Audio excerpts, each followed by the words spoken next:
Une production du Studio SF. Bienvenue au Sans Filtre, le podcast où on parle de ce qu'on veut avec nos invités. That's it, je suis PH Quentin avec moi, Doom Plante. Si vous avez un projet de podcast ou un podcast que vous avez déjà, que vous voulez amener à un autre niveau, on loue le Studio SF ici où est-ce qu'on enregistre le Sans Filtre podcast. Ça vient avec tout l'équipement, ça vient avec la ou le technicien parce que oui, Nicole n'est plus seule. On a aussi Catherine qui travaille avec nous maintenant. Vous avez juste besoin de rentrer ici, penser à votre contenu et vous avez un service clé en main pour faire le podcast que vous avez toujours rêvé de faire. Sinon, Dom, cette semaine, qui on a reçu? Cette semaine, on a reçu l'humoriste Pierre-Yves Roy-Desmarais qui me fait incroyablement rire. Ça a été une super belle discussion. Juste avant qu'on en parle un petit peu plus, on va aller remercier nos fameux, précieux commanditaires sans qui on ne pourrait faire ce podcast. Le podcast d'aujourd'hui est présenté par Wilder Harrier. C'est de la nourriture pour chiens à la fine pointe de la technologie, des produits innovants, des produits hypoallergéniques, des protéines alternatives. C'est fait ici par une jeune équipe passionnée au Québec. Et parle-moi en plus, PH. Wilder Harrier offre des gâteries à base de grillons. Il offre des gâteries à base d'algues de la Gaspésie et de pulpe de jus recyclés. Fait qu'ils prennent les pulpes des jus qui sont faits puis ils les réutilisent pour faire des gâteries pour les chiens. Il y a aussi de la nourriture pour chiens à base d'insectes et de la nourriture pour chiens à base de poissons durables. La dernière fois, j'avais parlé des poissons durables. On a eu quelques questions à ce sujet-là, fait que je vous reviens là-dessus. C'est la carpe asiatique, en fait, qui détruit les fonds marins et les écosystèmes. Elle doit être pêchée et Wilder Harrier travaille avec des pêcheurs nord-américains qui s'occupent de garder un écosystème sain dans les mers. On a un code promo, dis-je, pour vous, pour 20% sur toutes les commandes de la boutique en ligne. C'est le Studio SF 20. Fait que utilisez le code promo Studio SF20 sur leur site web monchiensauvelemonde.ca. Tout ça en un mot. Votre chien va adorer. Puis, Dom, who let the dogs out? Who? Merci, Wilder Harrier. Oh yeah! Le podcast de cette semaine est présenté par l'artiste abitibien Gabriel Côté qui présente son nouvel album Libérosis. Libérosis qui est un album prog, un album concept inspiré du rock progressif puis du jazz. Gabriel a fait 100% de l'album. Donc, que ce soit de la production, de l'interprétation des instruments, des vocaux, que ce soit le mix, tout ça a été fait par Gabriel Côté. Puis, on a eu la chance d'écouter l'album. Dom, qu'est-ce que t'en as pensé? Ouais, moi, j'ai écouté ça, l'album de Gabriel Côté. Je vais vous le dire tout de suite, si vous aimez des artistes comme Justin Bieber, Ariana Grande, Shawn Mendes, ça se peut que vous tripiez pas sur Gabriel Côté, mais c'est pas grave. Si vous tripez sur des trucs un peu plus expérimental, ça m'a fait penser à du vieux Pink Floyd, le début de Pink Floyd, là, quand c'était vraiment psychédélique. Ça m'a fait penser à ça. C'est du rock, c'est super planant, c'est noyé dans le reverb, c'est vraiment des ambiances, il y a du sax au travers de ça. Puis c'est ça, puis Gab, justement, qui a joué tous les instruments là-dessus. C'est quand même assez impressionnant. C'est noise un peu, c'est post-rock, c'est vrai que c'est post-rock. C'est post-rock. C'est post-rock. Ça m'a fait penser aussi au groupe montréalais Godspeed You, Black Emperor. Ouais. Tu sais, vraiment super, c'est ça, planant, expérimental. C'est vraiment cool. Fait que si vous tripez sur des trucs un petit peu plus éclatés, marginal, edgy, allez checker ça. Libérosis de Gabriel Côté. Moi, j'ai eu bien du fun à écouter ça, découvert un nouvel artiste.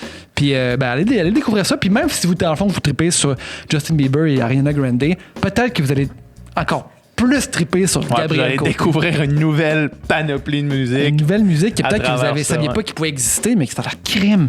Ça me parle, ce rock psychédélique-là. Ouais, évidemment, l'album est disponible sur toutes les plateformes de streaming, mais aussi sur YouTube. Puis c'est le lien de YouTube qu'on va mettre dans la description du podcast. Fait que bonne écoute, puis bonne chance avec ton projet, Gab. Yeah, Gab. Donc, le très comique. C'est un comique. C'est un comique. C'était le fun, man. C'est cool, les conversations plus légères, un petit peu comme ça. Là, avec... Il est vraiment drôle. Lui, c'est un vrai drôle. C'est un drôle, c'est vrai que c'est un drôle. Mais il est le fun parce que c'est ça. Il est le fun, c'est juste le fun. C'est juste positif. C'est juste. Ouais. C'est juste. C'est ça. C'est le fun, quelqu'un qui a trouvé un petit peu. qui il est dans son œuvre, dans son humour, puis qui est à l'aise avec ça, tu sais, puis qui l'assume. Puis moi, j'ai beaucoup de respect pour ça. Ouais. Puis on a aussi raconté certaines histoires où Doom s'est chié dessus, en fait. Moi, j'ai trop d'histoires de situations merdiques. Vraiment, littéralement. Littéralement merdique. Littéralement. Puis là, j'en ai compté 2 aujourd'hui, fait que vous allez voir ça. Mais sinon, on a parlé de Pierre-Yves, il nous a parlé de lui, de sa carrière, de ses études à l'école de l'humour, de ses études en musique aussi qu'il a fait. On a parlé de sujets qui nous passionnent aussi, l'espèce d'amour-haine qu'on tient. On a prolongé notre discussion sur les réseaux sociaux, qui est quelque chose qui nous habite beaucoup. Constante. On pourrait dire une constante. Merci, Pierre-Yves, d'être venu discuter avec nous. Puis merci à vous d'être là. Abonnez-vous à toutes nos chaînes. Laissez un rating de 5 étoiles partout où vous le pouvez. Un thumbs up. Cliquez sur like. Si vous êtes sur YouTube, là, cliquez sur like en ce moment. Puis laissez-nous dans les commentaires qu'est-ce que vous pensez de la conversation. Sans plus attendre, bonne écoute. Bon podcast.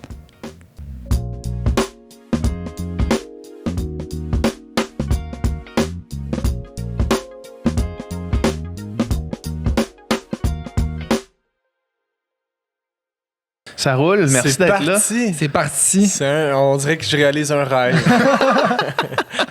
Fait que bienvenue sur notre podcast, Hey, notre quotidienne de fiction. Où est-ce qu'on on continue l'histoire de la semaine passée. Ouais, donc, c'est ça que j'ai entendu dire. Là, je suis prête. C'était fou, ça. C'est comment Orson Welles? Pas Orson Welles. Non, pas Orson Welles. Le gars de Citizen Kane, là. Voyons, Orson Welles? Orson Welles. C'est ça. C'est Orson Welles. Ouais, c'est Orson Welles. Mais lui, il avait commencé en faisant genre une espèce de fiction à radio. À radio, ouais. Puis c'était... c'est bon. C'était des évasions d'extraterrestres, là, Ouais. comment ça s'appelait. Puis le monde écoutait ça, puis pensait vraiment, mettons, il changeait de poste, puis il tombait, c'est genre les extraterrestres nous attaquent, puis le monde virait mon encore gars. aujourd'hui, là, Marie Lamontagne, Glenn Tremblay reçoit des messages de monde qui sont comme « Lâche pas, Marie, tu vas sortir de prison. » Le monde croise Pierre-Luc Funk dans la rue, puis ils sont comme « Toi, t'es pas fin! » à cause de Mémoire vive. Ils sont comme « Lâche-la, petite fille! » C'est malade. fou, ça. Il y a du monde qui prennent ça pour Imagine ça, c'est Debbie Lynch White qui était. Tu sais, maintenant, on a fait un lift, là. Puis Qui est la fille la plus drôle, puis la plus, genre, chill. Elle jouait une gardienne de prison, là, puis elle se faisait insulter dans la rue, là. C'est débile. Fait que t'imagines, c'est sûr que dans le temps, quand la fiction, c'était comme pas encore un thing, là, qu'à la radio, t'entends ça. C'est juste l'information, puis tu tombes vrai. là-dessus, là, c'est genre attaque extraterrestre, fuck! C'est malade. C'est hot, les gens de même qui jouaient avec la fiction, là. Tu sais, qui sont capables de jouer avec la fiction puis la réalité, prendre un média vraiment traditionnel, faire genre un bulletin de nouvelles, là, tu sais. Comme son œuvre, c'est un bulletin de nouvelles, mais complètement fictionnel, sans vraiment l'adresser, là, tu sais. Ouais. Imagine ça. Ben, crime, tu sais, il y en a qui le font chaque semaine. Ben, non, c'est pas vrai, mais tu sais, j'allais dire SNL. C'est plus des jokes, là, tu sais, mais. Ouais, ben, j'ai l'impression que c'est aussi une tendance, là, de rendre ça le plus réaliste possible de plus en plus, là, tu sais, l'espèce de caméra invisible, tu sais, la mode un peu à la The Office, là, la caméra qui est là, mais qui est pas là, là. Ouais. On dirait que c'est comme. Le mockumentary, là. Ouais, c'est ça, exact. À la Spinal Tap. As-tu déjà vu ça, Spinal Tap? Je connais le titre. C'est un film, c'est un faux documentaire sur un faux band de rock, là, mettons. Ouais, d'Angleterre. Ah, c'est drôle, man. C'est fucking drôle. Là. C'est genre ils ont composé les tunes, là. Tu sais, l'album, tu peux acheter l'album de This is Spinal Tap, là. Puis c'est comme malade, des tunes originales. Oui. Puis c'est des tunes. C'est des bonnes tunes rock, là. Oh, ouais. Puis sinon, tu sais, l'humoriste Andy Kaufman faisait ça beaucoup. C'est ça, c'est que je trouve ça crissement intéressant. Tu sais, des shows que. Il est-tu vraiment en train de faire un breakdown ou bien c'est tout son truc? Est-ce que je suis posé rire ou est-ce que je suis posé pas rire? Qu'est-ce qui est vrai, qu'est-ce qui est pas vrai? Je trouve ça malade, ça. Moi, j'adore ça, ouais. Puis j'aime aussi quand tu viens au point où tu te poses pas la question. T'es comme, c'est juste drôle, tu sais. Comme que ce soit vrai ou pas, c'est drôle. Puis j'aime aussi quand l'humour est comme transporté dans d'autres dimensions qui sont pas juste comme là, c'est un spectacle, tu sais, que là, il est genre à la TV, je sais pas, dans une entrevue, puis il est comme quelqu'un d'autre. Moi, j'aime toutes ces affaires-là, d'amener ça ailleurs, là, tu sais, de le sortir. Là. Il y a un gars qui fait ça au Québec, c'est sûr que tu le connais, là, Montreuil, Anthony Montreuil. Ah oui? Calisse, man, je le suis, puis Puis là, tu sais, quand genre, je sors mon projet de musique, c'est-tu vrai ou c'est pas vrai? Mais non, là, c'est pas vrai, je te le dis tout de suite. Non, je le sais, mais tu sais, c'est comme ça a l'air vrai. Il y a vraiment une tune qui sort. Mais c'est ça, c'est moi, un peu ça, cheesy, c'est le mais genre c'est d'affaire pas que je trop trouve cheesy. vraiment une bonne idée. Là. Tu sais, ça, Ouais. c'est drôle là, de faire... Imagine, là, ça se rend, puis là, ça joue à la radio, puis là, ça roule, puis là, il va faire des entrevues, puis... Tous ceux qui le reçoivent sont comme « Wow, la nouvelle étoile montante de la musique ». Puis tous ceux qui sont au courant trouvent ça magique, là, tu sais, puis ils veulent nourrir ça. Fait que tout ça, moi, je trouve ça... C'est malade, justement, parce que c'est pas assez... Tu sais, comme la toune, je veux dire... À ce peu, là. À ce peu, là, vraiment, c'est pas évident que c'est une joke. Tu sais, tu peux l'aimer, c'est pas trop... C'est cheesy, mais pas trop. Puis là, c'est comme juste sa ligne de genre... Voyons, je suis en train de me faire niaiser ou non, là? Moi, j'adore ça. J'adore ça quand tu le sais. Quand tu fais partie de la joke, quand t'es dans le loop, quand tu te rends compte au milieu. Shit, j'aimais ça, mais c'était pour rire de moi. C'est plus plat, tu sais. Mais c'est comme Phil Brack qui avait sorti une genre de fausse tune aussi à un moment donné, là. OK, ça se peut. Il avait fait ça. C'était genre un teaser de ton album. Puis là, dedans... sa vidéo teaser de ton album, t'avais genre les deux frères, puis Paul Darèche, puis il y a plein de monde qui avait embarqué dans Joke. Qui était pas sur l'album. Qui était pas sur l'album, là, parce qu'il y avait rien à voir, puis là, c'était comme vraiment une tune pop, puis là, t'avais les deux frères, puis là, tout le monde, c'était comme, est-ce que Phil Brack est en train de virer fucking pop? Ben, il nous niaise, puis il prend du monde considéré comme mainstream, un peu quétaine, puis il les amène dans sa joke, dans son vidéo, là, tu sais. Ouais. Puis en tout cas, mais c'était une joke, là, mais ouais, c'est quand même... J'aime ça. C'est cool, ça. Comment ça va? Comment tu vas? Ça va très mal. Non, ça va mal? super bien, vous autres. Non, nous autres, c'est des montagnes russes, mais hier, on avait une... Hier, là... Ça allait pas? Hier, on allait pas bien. Là. Hier, on allait pas bien. On a fait un podcast avec un gars qui va pas bien. Okay. Ouais. Puis là, on s'est mis à pas bien aller. Absorber l'énergie. On a absorbé ça. Puis là, on fait tout le temps un genre de 20 minutes, une demi-heure après le podcast parce que on jase puis on le met sur notre Patreon, dans le fond. Là. Ouais. C'était la chose la plus déprimante que j'ai jamais entendue. C'était la pire chose. Puis là, on était là, on le mettait en ligne. On le met en ligne pareil. Puis là, on s'est levé un matin, on fait, on peut pas mettre ça en ligne. C'est juste deux gars, genre, ça va mal, puis je suis déprimé. Puis là, genre, on chialait. Là, on aurait dit la Radio Pirate de Jeff Fillion. Ouais, on prenait de quoi, puis on chialait, puis genre, sous aucune base. Ça n'a aucun on le mettra pas en ligne, finalement. OK, mais vous pouvez pas dire c'est qui non plus, j'imagine. Ah, ouais, on peut le dire c'est qui, parce que ça va sortir anyway, mais on a fait un podcast avec PL Cloutier, là. Oui. Tu sais, puis PL, il y a eu une passe rough, là, mettons, là, tu sais, parce qu'il y a comme... Il a fait l'erreur de voyager. Il a fait l'erreur de voyager, tu sais.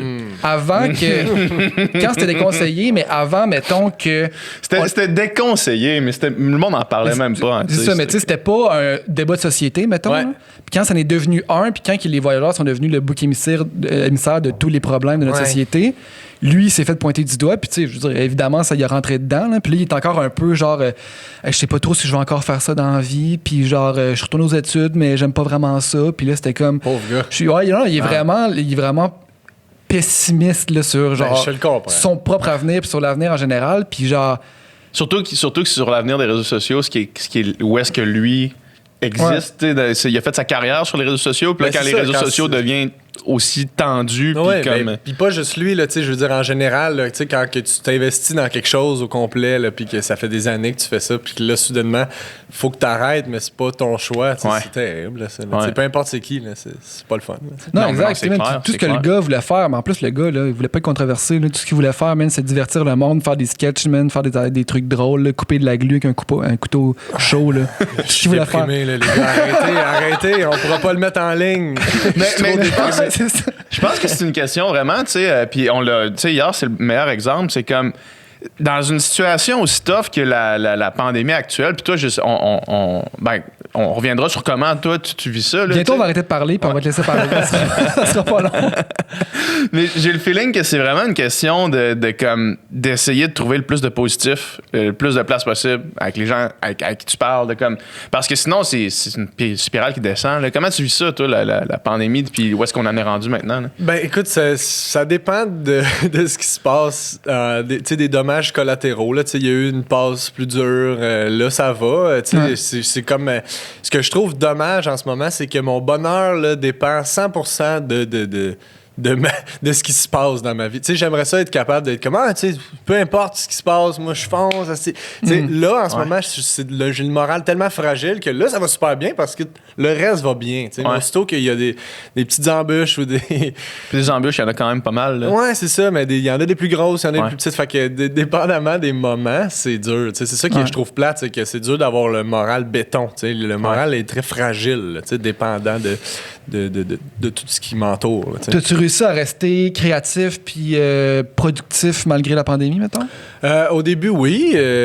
Au début, même, ça m'amenait à faire d'autres choses. Tu as sorti pas mal de vidéos de tunes. Ouais, c'est ça, quelque chose que je faisais pas avant. Ben, en fait, ça a juste été un genre de concentration de tout ce que j'ai toujours fait, là, c'est-à-dire des jokes, de la musique puis du vidéo, tu sais.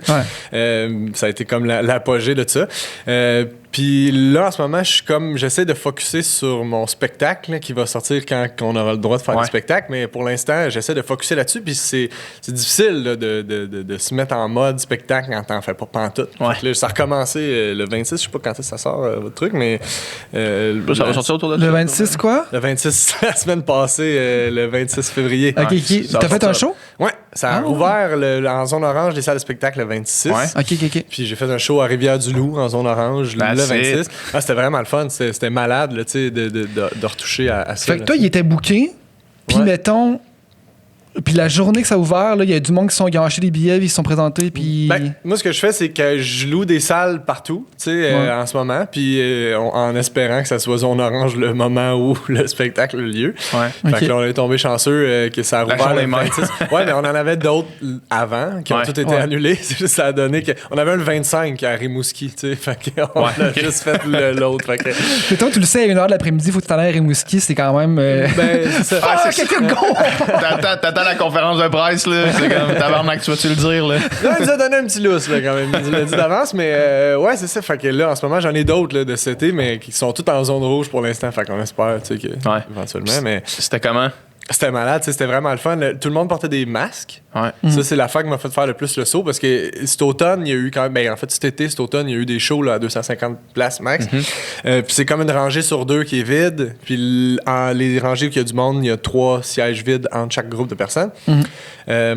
Fait que, tu sais, ça, je savais que ça allait être ça, mais les masques, j'ai fait le saut quand même. C'est quand même 1h30 de show de monde assis avec des masques. Parce que tu vois pas trop sourire, tu vois pas trop de réaction. Mais tu entends rire quand même, tu sais, puis l'énergie est là parce que le monde est content de se déplacer aussi. Puis moi aussi, j'ai du fun parce que j'arrive pas à me rentrer dans la tête qu'il y a du monde qui sont prêts à braver une pandémie pour aller s'asseoir écouter des jokes, là, tu sais. Fait que non, c'est des beaux moments, là. C'était vraiment le fun. Puis ça donne le goût de continuer d'en refaire. Ben oui, c'est sûr. Pendant la pandémie, t'en faisais tous les soirs, là, tu sais. Ça faisait combien de temps que tu avais fait un show devant du monde? Ça faisait depuis le mois de septembre. Fait que un genre de 5 mois à peu près. Ouais, c'est ça. Puis entre-temps, j'ai fait plein de shows sur Internet, des corpos sur Zoom, de chez nous, dans des studios. Je les ai toutes faites, là. Puis j'ai fait même un gala juste pour rire de personne, là, tu sais, dans une salle 100% vide, un Saint-Denis vide. Fait que, tu sais, j'avais hâte d'avoir des vraies conditions. Là, mais oui.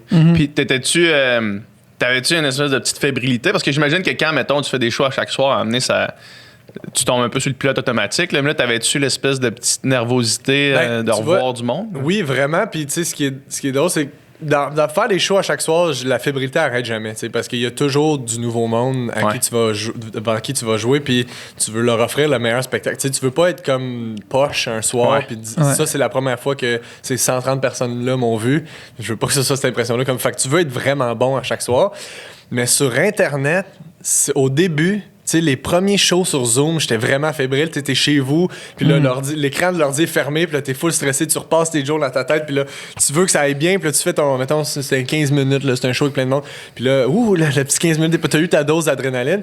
Puis plus ça avance, plus tu t'en sacs. T'es devant ton ordi, des fois, tu vois même pas le monde. Des fois, c'est des plateformes où tu te vois toi-même. T'entends pas les rires, tu vois pas de visage, tu sais même pas qu'il pourrait y avoir personne de l'autre bord, je le saurais pas.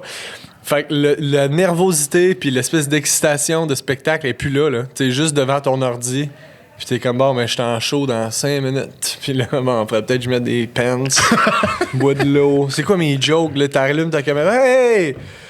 Les jokes! Tu sais, c'est terrible, c'est vraiment pas le fun. C'est pas des shows, ça, tu sais. Ouais.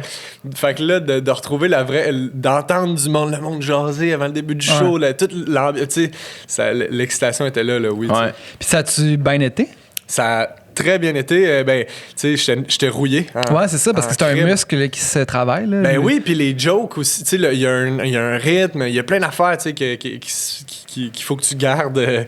Qu'il faut que tu gardes actif, tu sais. Puis ne serait-ce que juste le matériel comme tel, tu sais, ça faisait. Tu sais, les shows virtuels, je fais jamais plus qu'une demi-heure parce que c'est insupportable. Ouais, ben oui.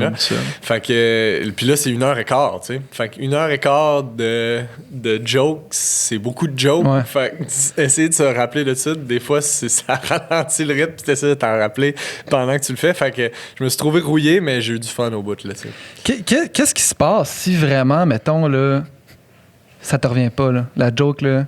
C'est-tu des choses qui arrivent? Parce que moi ça doit être une question classique là, de gars qui posent ça à des humoristes, mais moi, je me dis, crime, 1h15 de par cœur, c'est énorme. Ouais. C'est vraiment beaucoup. C'est-tu une difficulté? C'est-tu tough, se souvenir de tout ça? Non, tu sais, pas tant que ça. Non, okay. C'est plus à l'intérieur. Parce que, tu sais, quand c'est toi qui les écris, puis c'est toi qui les rodes, après, tu les as fait, tu sais, beaucoup, là, tu sais. Fait que ce qui est plus dur des fois c'est les nouvelles jokes là, tu essaies de t'en rappeler, mais je sais pas, en tout cas pour moi c'est pas une difficulté de se rappeler des jokes là, surtout que sur scène j'ai une feuille avec l'ordre avec juste genre des mots clés, tu sais.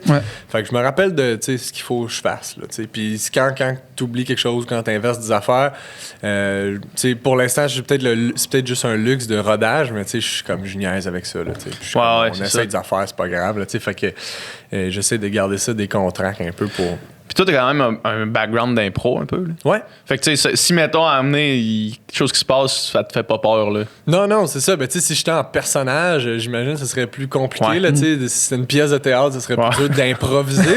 Mais là, c'est un show d'humour. Fait que tu sais, c'est genre, je reste en contact avec le monde tout le temps. Il y a pas un quatrième mur là. Fait que tu sais. Ouais, si mettons qu'il est en train de faire une pièce de Shakespeare, puis là t'oublies une ligne, là ça va être crissant là. Tu sais, c'est comme. Pas être comme ouais. C'est bien là. Les brosses à dents, hein? What the fuck? Tu vas dans la coupe? Applaudissement, là-tu une com? OK. Ouais, ça, c'est un bon truc aussi, tu mets à jaser avec le monde. C'est comme, tu sais, dans. Je passe du coq à l'âne, mais tu sais, dans The Office, là, quand Indy fait sa pièce de théâtre, là, il fait Sweeney Todd. Là, ouais, puis là, son cell sonne, puis là, looks like a little bird. Puis là, ça arrête pas. Puis là, il essaie de rattraper son impro, mais il s'enfonce tout le temps de plus en plus dans la merde qu'il vient de faire. Là. C'est bon. Mais toi, tes jokes sont-tu drôles? Oui, très drôles. Ça, on le sait. Très drôle, mes billets sont sûrs. Mais sont-tu genre à virgule puis au mot près ou t'as une idée puis c'est comme tu te rends jusqu'au point, point B? C'est un hybride, je te dirais. La plupart des jokes, le wording... En fait, le wording est vraiment travaillé, là, tu sais, fait que je dérange jamais vraiment. Là où je me donne vraiment de la marge de manœuvre, c'est dans les act-out, là, qu'on appelle. Fait que c'est souvent quand tu joues une joke, là, tu sais, quand ta joke a été comme interprétée par un personnage invisible, là, je sais pas si tu comprends ce que je veux dire. Mettons, je dis... Fait que là, ma mère, elle me dit « Fais ton ménage! » C'est super drôle, ce joke-là. Fait que là, mettons, la manière que je joue ma mère ou whatever, que j'interprète la petite scénette, c'est là où que, des fois tu mets plus de sauce quand tu sens que le party lève, là, tu sais, mais sinon. Oh, il aime ça la mère, là. Il aime ça, ben, va la jouer! Il transforme son show, ça devient 1h15 de sa mère qui dit de faire le ménage. Puis ça rit plus là, depuis 40 minutes, là, si tout le monde est tanné. Mais ouais, ça, j'aime ça faire ça, tu sais, mais sinon, en général, là, les jokes, tu sais, rajouter des petites phrases, hein, tu sais, garder sur le qui vivent, oui. Ouais. Mais les jokes, le wording est vraiment important. En tout cas, j'accorde beaucoup d'importance à ça. Fait que ça sonne pas mal. C'est pas mal toujours les mêmes affaires, tu sais. Puis même si je change toujours de méthode d'écriture, là, mais même si je le mets pas sur papier comme tel, je m'en souviens là, de comment je le dis. Il y a une genre de musique là, qui vient avec, tu sais. Ouais. C'est sûr que le delivery est crissement important, mais j'ai l'impression, moi, tu vois, c'est ça que je chierais tout le temps. Delivery? Ça, je serais pas capable de faire jamais, tu sais, d'avoir une phrase, mettons, qui revient tout le temps, là. Puis de la faire de la bonne façon. mettons, puis de bien la faire, puis de pas, tu sais, de toujours essayer d'y aller on point, là. Moi, c'est ça que je serais poche pour faire. Je serais poche pour faire plein d'affaires en humour aussi. Non, mais c'est le bout dur, mais je pense que, en tout cas, c'est bien technique, là, mais je pense que l'important, c'est de comprendre pourquoi c'est drôle. Tu sais, c'est vraiment juste ça, parce que si tu sais toutes les petites subtilités qui font que c'est drôle, ben, t'as pas besoin d'y réfléchir. Tu sais, tu fais juste essayer de remodeler. Tu sais, t'essayes pas de faire, OK, quand je dis, me chien d'un cul, là. C'est ça, me chien d'un cul, là. Fait que à chaque fois, t'es comme, hey, fait que là, me chien d'un cul, là. C'est pas ça qui est drôle. Je pense que c'est d'essayer de comprendre pourquoi le monde trouve ça drôle. Fait que après ça vient un peu naturellement. Tu l'aimes, ce joke-là? Quand je fais cul, là, le monde capote. C'est ton delivery, là. Le monde capote. Quand tu mets l'accent sur le cul à place de l'autre. Ouais, de chien d'un culotte. C'est pas drôle, ça. De chien d'un culotte. Le monde aime ça, tu sais. C'est comme. C'est ma signature. C'est mon killer. C'est pour rapper ton show. Ouais, je finis le show avec ça. Hors contexte, complètement. Bon, mais va y aller, moi, me le suis un cul, là. Non. Tu te fais traîner. Ouais. Tu te fais traîner dans la rue de Rivière-du-Loup, même à bout de bras. C'est la toune de Rocky. Critique, 5 étoiles, un génie du delivery.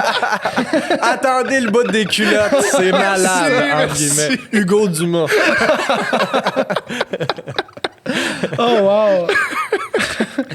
Ça, on apprend ça à l'école de l'humour, là. Delivery, là. Ah ouais, man. Ça, c'est Luc Sonnet qui nous apprend ça. Hugo Dumas. Ah, c'est bon, ça. Tu penses-tu que t'aurais fait ça si t'étais pas allé à l'école de l'humour? Ah, c'est vraiment une bonne question. Parce que c'était un rêve, là, moi, de faire de l'humour. C'était ça l'objectif. Puis c'est dur à dire parce que je sais pas si j'aurais eu du fun à sauter dans le monde des bars sans aucune expérience.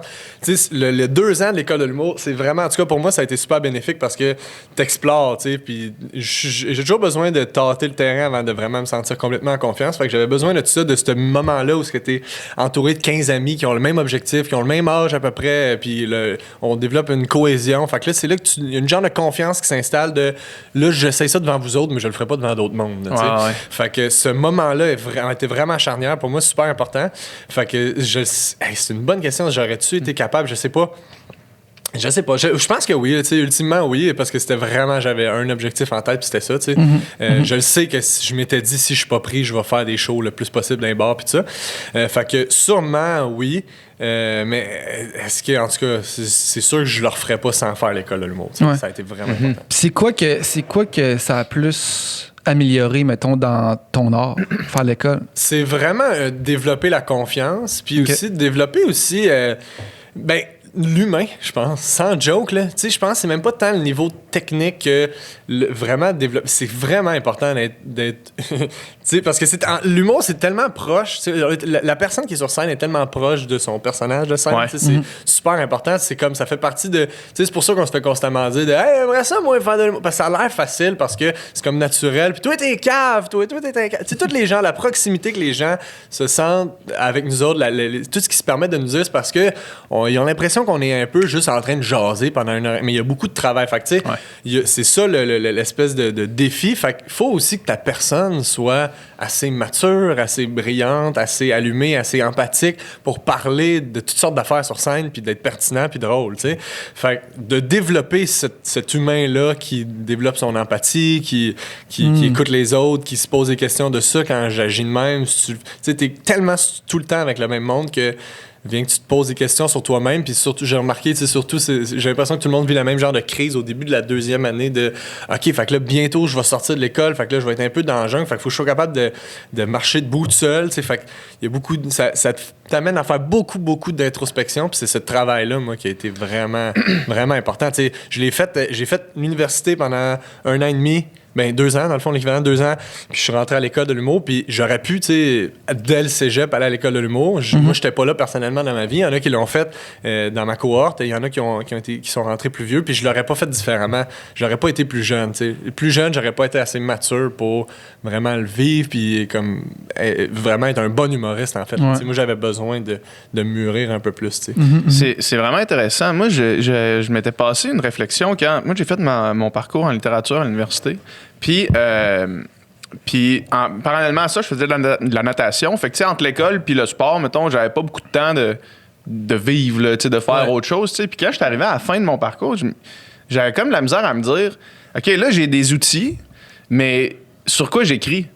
Parce que j'ai pas vécu à part, tu sais, le fond d'une piscine puis le parcours scolaire, tu sais. Fait que qu'est-ce que je fais maintenant? Là? Puis je sentais que j'avais besoin, mettons, de vivre quelque chose avant de pouvoir le transposer en art, mettons. Ouais. Fait que je trouve ça intéressant de dire, peut-être se concentrer sur de faire grandir l'humain avant d'essayer de... Avant d'avoir quelque chose à dire, mettons. Oui, puis c'est même pas juste tant d'avoir vécu des affaires, moi je trouve, c'est plus c'est vraiment aussi dans ne serait-ce que d'observer autre chose que tu sais, quand t'es jeune, on dirait que t'es beaucoup dedans, je sais pas, on dirait que t'as pas l'empathie, en tout cas moi personnellement, puis ça dépend de chaque personne, mais moi personnellement j'avais pas l'empathie nécessaire pour vraiment avoir les yeux assez ouverts pour comprendre, ok, c'est ça qui fait rire le monde, c'est ça qui trouve drôle là-dedans, tu sais, ton sens de l'humour vieillit aussi, c'est pour ça que tu peux avoir un excellent musicien de 12 ans virtuose, mais tu peux pas avoir un humoriste de 12 ans. C'est rare. Comprends-tu ce que je veux dire? Ouais. Oui, il va être drôle pour un petit gars de 12 ans. C'est vrai qu'on voit pas ça, hein? C'est impossible qu'il soit plus, parce que ça prend une compréhension du monde. Faut que tu sois capable de lire, read the room, là, comme de comprendre, OK, c'est quoi la vibe en ce moment? Qu'est-ce qui fait... Tu sais, quand t'es jeune, là, en tout cas, moi, je sais que je voulais être humoriste, puis j'essayais de faire rire mes parents, puis c'était jamais ce que je pensais qu'elle allait les faire rire qui faisait rire au final, tu comprends? T'essayes de puncher comme un adulte, mais t'essayes juste de recréer les patterns que tu vois, mais t'y comprends pas, tu sais. Puis c'est quand que tu te mets à être juste toi-même, puis goofy, là, ça les fait rire, puis t'es comme, mais je comprends pas. Fait que t'as pas le recul sur ta propre personne. OK, c'est ça que j'ai l'air dans ce groupe de gens-là, puis c'est ça qui fait rire les gens en général, c'est parce que le monde, tu sais, fait c'est dur à expliquer, mais faut que t'absorbes beaucoup de comment le monde fonctionne, puis c'est plus long pour certains. Moi, c'est un petit peu plus long.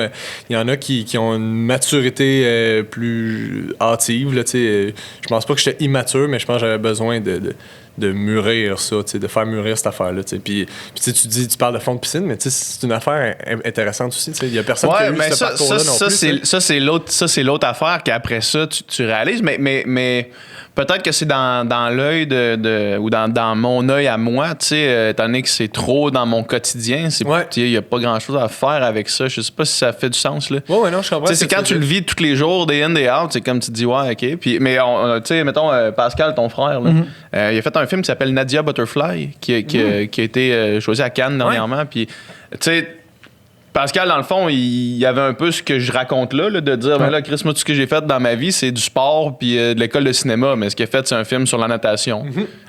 Puis qui a été super bien reçu, là, tu sais. Ouais, parce qu'en bout de ligne, c'est ça. Pour toi, c'est normal et banal, mais genre du sport de haut niveau, c'est 0.1% de la population qui vit ça, tu sais. Puis il y aurait de quoi de super intéressant à écrire là-dessus.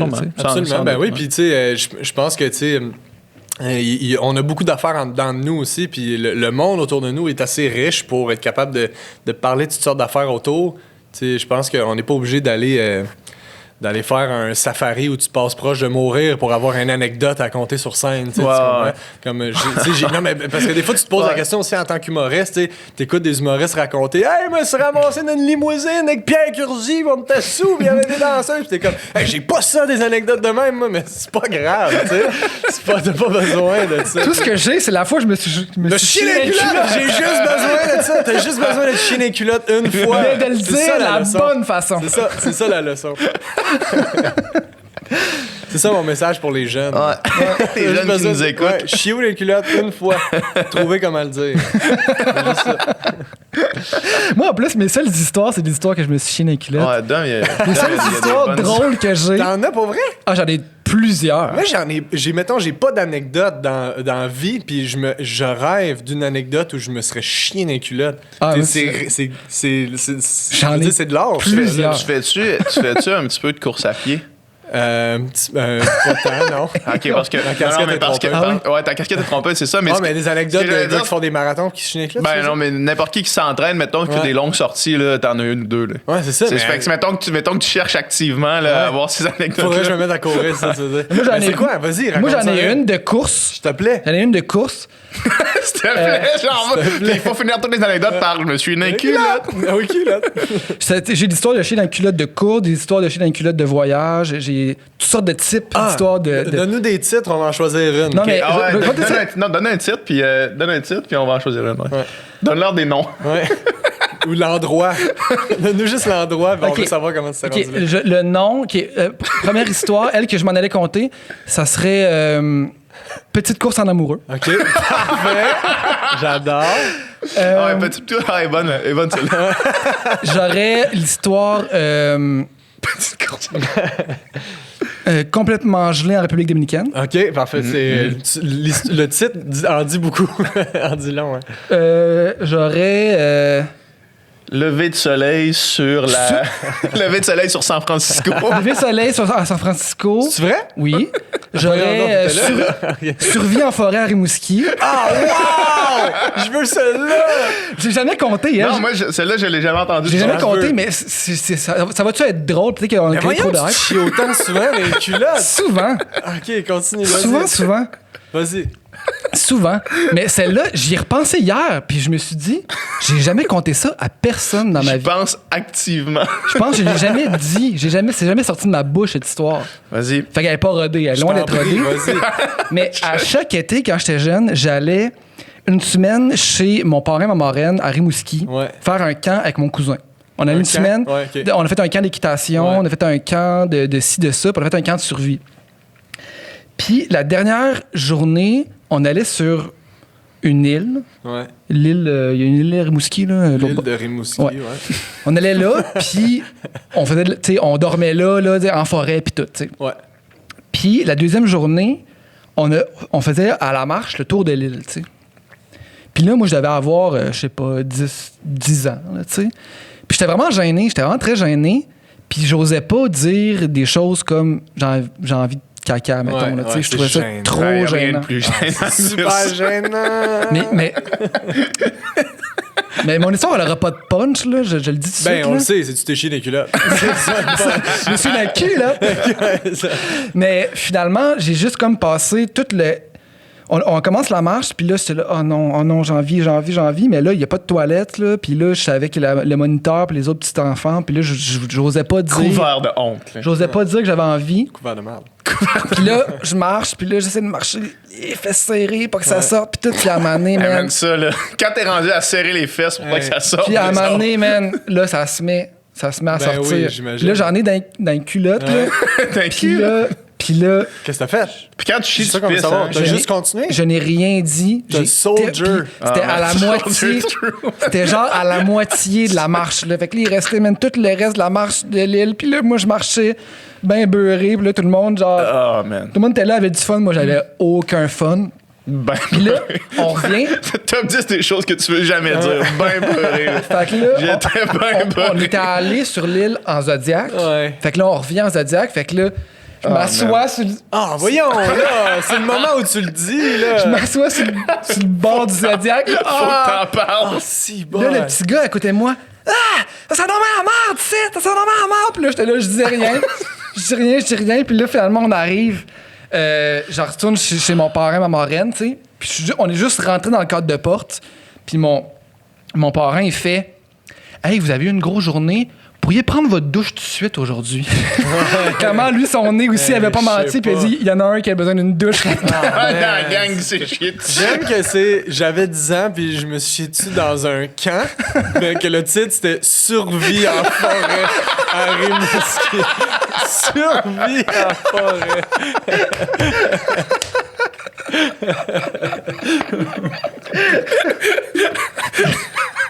Le synopsis. Tu vois, c'est toi qui as trouvé le punch à la joke. Le titre, c'est Survie en forêt, puis le synopsis, c'est. J'étais allé dans un camp, puis je me suis chié dessus. J'étais trop gêné pour le dire. Mais moi, j'aime bien, je vais faire ça plus rapide, là, mais j'aime bien l'histoire course en amoureux. Voulez-vous Ok, l'entendre? ouais, vas-y. Toi, t'en connais, celle-là, hein? Le podcast a pris une tournure. Oui, c'est rendu 3 gars qui racontent quand ils se lâchent les culottes. Puis là, je sortais avec une fille qui s'appelait Stéphanie. J'étais en secondaire 5, genre. Elle écoute le podcast, on la salue d'ailleurs. On la salue. Elle vient d'avoir un bébé. Félicitations. Bravo.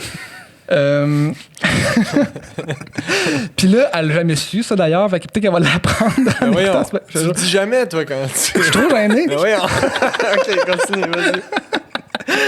Fait là, on va courir. C'était à Québec. On va courir dans un petit sentier là, autour de l'Université Laval. Les petits sentiers dans le bois là, pour courir. Fait que là, on va là.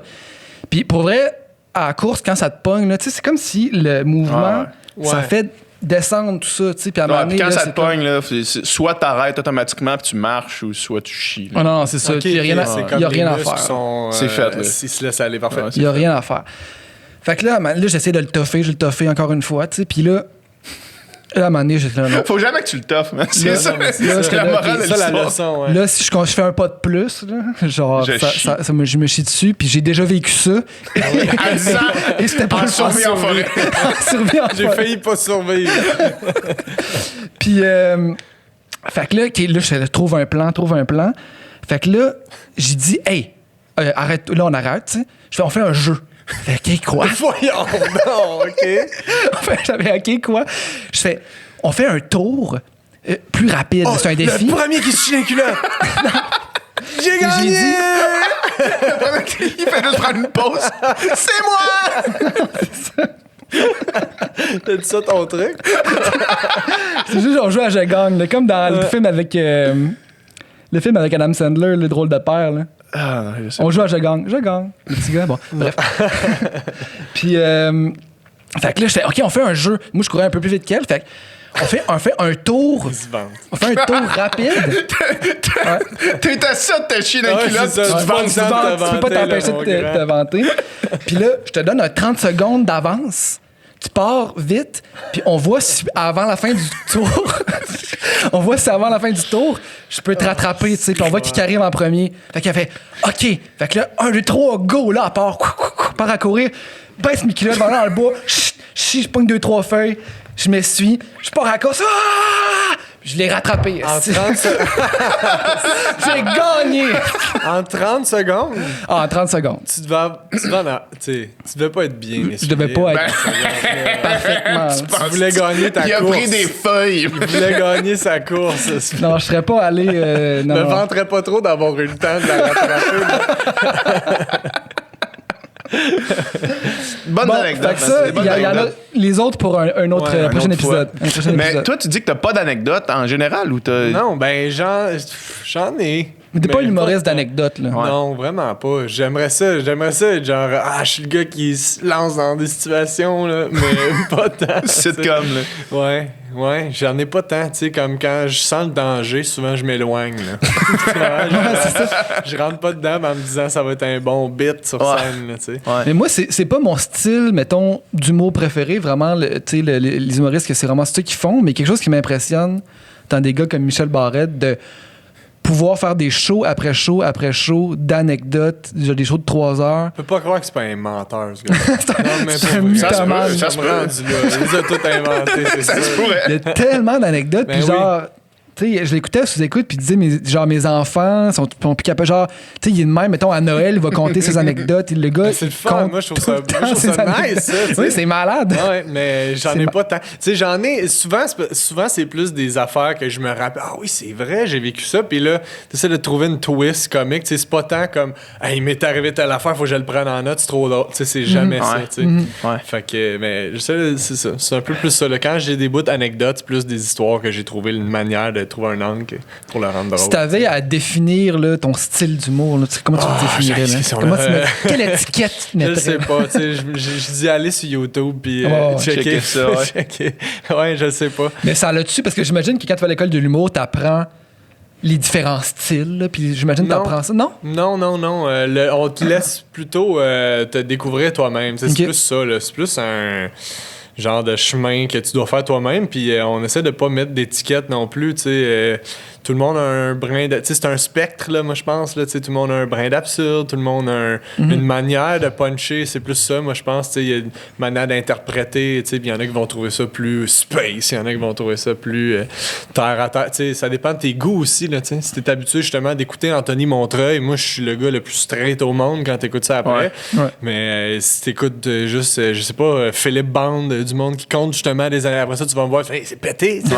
Fait que c'est ça. Fait que, c'est T'es un malade. T'es un con. T'es un dit ça. Toi, t'es con, hein? Toi, t'es con. Ouais, hein? le monde dit ça, Merci. Ça, je dis, ouais.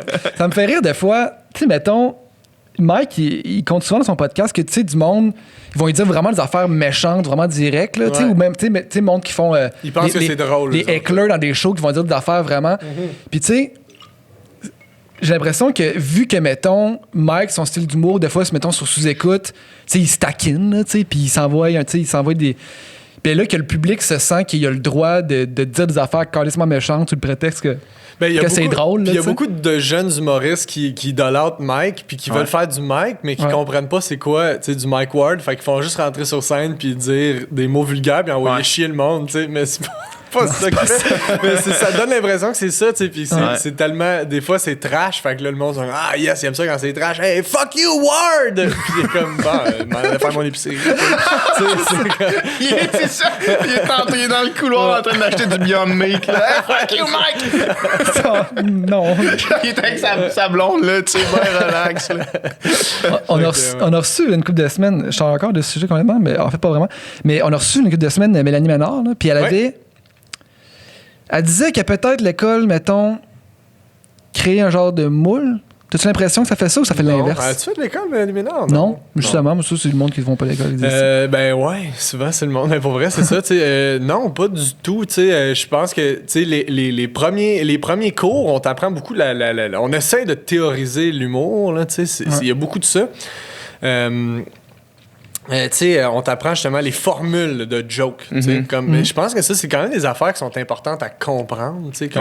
Des fois, parce que des fois, c'est drôle juste avec les mots. Je pense qu'il y a 1000 niveaux qui viennent rendre ça drôle après. Mais de comprendre pourquoi telle affaire, ça surprend. De comprendre pourquoi telle affaire, c'est drôle. Ça t'amène à te poser beaucoup de questions puis à écrire de d'autres manières. Fait qu'au début, tout le monde écrit un peu de la même manière parce qu'on t'apprend justement les genres de formules. Mais c'est pas long que ça se dissout, puis c'est genre le naturel revient au galop, tu sais. Puis non, on t'encourage même à essayer des trucs, tu sais. Ceux qui vont dire ça aussi souvent, c'est du monde que leur style est bien clair dans leur tête, puis ils sont comme on aimerait ça que tu essayes juste une fois un personnage. Ils sont comme t'es-tu malade, si je ferais pas de personnage, je suis pas bon là-dedans, moi j'aime pas ça. Fait que là ils essaient de tout nous rendre pareil, mais je pense que le but c'est surtout d'explorer, tu sais. Fait que moi c'est ça que je trouve fun justement, c'est l'espèce d'exploration, puis ils sont ouverts à tout là, tu sais. Jamais j'ai essayé des concepts là, des fois, tu sais, j'aime ça aussi les numéros concepts, fait que j'essaie des personnages, des genres de concepts, puis jamais sont comme moi, parce que ça marcherait pas trop dans un gala juste pour rire. Si tu veux une place qui moule les gens, c'est beaucoup l'humour à la télé. Comme toutes les gigs télé d'humour, souvent, c'est comme ça, c'est pas bon pour notre public. Ça, on essaie de ratisser large. Fait qu'il faut que je pense à telle personne qui habite à tel endroit, qui a tel âge. Puis t'es comme moi, mais tout le monde va se ressembler au final. Fait que ça, oui, ça moule beaucoup plus que l'école de l'humour, qui est un endroit d'exploration pour moi. C'est vraiment cool ce que tu viens de dire là. C'est super intéressant. L'idée d'un spectateur type, mettons, là, pour les chaînes traditionnelles. Puis là, c'est les médias traditionnels, autant dans la télé, j'imagine que je connais beaucoup moins que, mettons, l'industrie du livre. Là. Où est-ce que quand on écrivait notre livre de recettes, là, nous autres, c'était vraiment... OK, voici la personne. Il y avait une personne qui existait, puis elle avait un nom, puis là, je vais pas te dire toutes ces informations-là, mais elle avait un nom, elle avait un âge, elle avait une démographie, puis c'était à cette personne-là qu'on écrivait. Exactement. Puis genre là, tu fais comme, mais mettons que moi, mettons que c'est pas à cette personne-là que je veux écrire, là, tu sais, ben c'est comme, non, mais là, dans ce qu'on fait là, ce qui est du mass market, ce qui est pour la plus grande population, puis j'imagine que c'est quelque chose qui a été prouvé que ça fonctionne pour la grande population, mais ça formate crissement les affaires. Là. Exact, mais c'est ça qui est comme dommage, mais c'est comme obligatoire, tu sais, au final, là, parce que tu te rends compte qu'au Québec, pour survivre, il faut toucher à une grosse... en fait, pour survivre en général, quand t'es un médium, quand t'es un média, faut que tu touches à beaucoup de monde, tu sais. Puis au Québec, on est tellement pas tant que ça, tu sais. On est 8 millions que si, mettons, on se dit, là, pour survivre, faut que tu touches à 500 000 personnes. Ben 500 000 personnes sur 8 millions, c'est beaucoup. Aux États-Unis, 500 000 personnes, c'est rien, tu sais. Le pourcentage est minime, tu sais. Fait que si tu te dis, c'est 500 000 à peu près pour les revenus publicitaires, blablabla. Aux États-Unis, c'est super facile. Tu peux avoir quelque chose de super niché puis survivre. Mais au Québec, il faut que ça soit super populaire en termes de pourcentage. Tu sais. Fait que ça n'a pas le choix de te battre contre ça. Fait que c'est sûr que les médias, comme les médias traditionnels comme la télé, la radio, j'imagine même, tu sais, les maisons d'édition, ils n'ont pas le choix de trouver ces moyens-là. Puis, on en parlait justement hier avec PL, c'est qu'aussi, étant donné qu'on est tellement à la merci des annonceurs puis des revenus publicitaires, tu peux pas prendre un gros risque quand ton seul revenu, c'est ça. Tu sais, mettons, je comprends pourquoi il n'y a aucune chaîne de radio de grande écoute qui a voulu de sous-écoute, mettons, là. Parce que c'est bien trop dangereux. C'est comme les affaires qui vont se dire là-dessus que les annonceurs vont faire, genre, nous autres, on n'est pas intéressés par ça. Non, exact. Là, je pense pas qu'il y a personne qui non plus. En même temps, c'est le concept de Mike, puis je pense pas que Mike voudrait se retrouver dans. Tu sais, c'est un peu la réponse aux médias traditionnels. Ben non, c'est ça, genre de format-là, mais que cette place-là n'existe pas dans le mass market, justement. Ben non, exact. Ben, tu sais, c'est ça, parce que c'est juste 1 + 1, là. Dans le fond, c'est les revenus des médias traditionnels, c'est les publicités. Puis les publicités, plus t'as de monde qui écoute ton émission, plus tu les vends cher. Fait que si tu veux survivre, il faut que tu les vendes assez cher. Fait qu'il faut que tu aies assez de monde qui t'écoute. Fait qu'il faut que tu sois très grand public. Fait que c'est ça, c'est juste logique, au final. Fait que c'est juste que je trouve qu'il y a quasiment trop d'humour à la télé. C'est surtout ça, là, moi, dans le fond, le genre de moule, je trouve, là, c'est qu'il y a tellement d'humour à la télé que tout le monde se bat pour le gros morceau, tu sais. Fait que là, c'est là que tu te mets à faire comme, bon, ben là, faut que tu sois super grand public dans ton affaire, tu sais.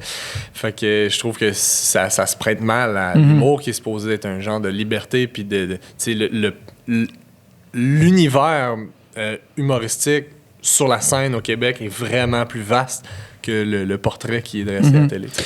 Mais tu sais, des fois, c'est comme si on sous-estime un peu les auditeurs, puis on pense qu'ils sont pas capables de prendre un peu de folie ou un peu de quelque chose d'original. Puis, tu sais, moi, je le remarque plus en musique, mais des fois, j'ai l'impression que comme au nom de vouloir pogner, tu sais, à One to Pong, ou au nom de vouloir faire de quoi de grand public, tu fais de quoi de tellement générique que ça intéresse personne, finalement. Non, c'est vrai. Ça te marque sur genre...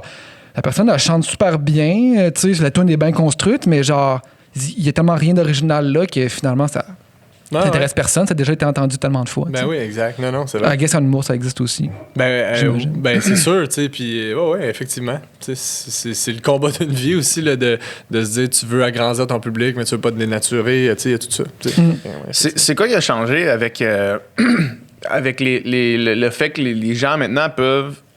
Tu sais, toi, t'es un bon exemple, avoir sa propre plateforme de médias sociaux, puis te faire connaître à travers ça, puis éventuellement attirer du monde vers tes shows. Ouais. Ce qui, j'imagine, l'objectif global. Ouais. L'objectif, toi, c'est pas de devenir un influenceur de YouTube là, ou de Facebook. C'est vraiment de te faire connaître pour qu'après ça, le monde se déplace. Ouais. Mais ça, c'est quand même ultra intéressant pour des humoristes un petit peu plus out there, un petit peu moins dans ce cadre-là, justement, de se faire connaître parce que avant, tu pouvais pas, là, tu sais. Non, effectivement. Avant que ça soit vraiment... Ben, puis tu sais, ça, c'est un autre danger, tu sais, de l'Internet, c'est que tu te bats aussi contre des vidéos de chats, tu te bats contre tu sais, des recettes avec des musiques dynamiques. Fait que, tu sais, ça aussi, c'est un autre danger, tu sais, de vouloir justement la vidéo virale, puis là, de te battre contre ça, puis de rendre ça, puis que ce soit super plate au final, tu sais. Fait que tu essaies de trouver ta couleur, de trouver ta proposition, puis Puis c'est pas sorcier, là, au final. Là. Faut juste que tu sois toi-même. Là, c'est niaiseux de même, là, mais tu fais bien de le dire. Là, je pense pas. Pour moi, c'est pas une finalité d'avoir une grosse communauté sur le web. C'est vraiment.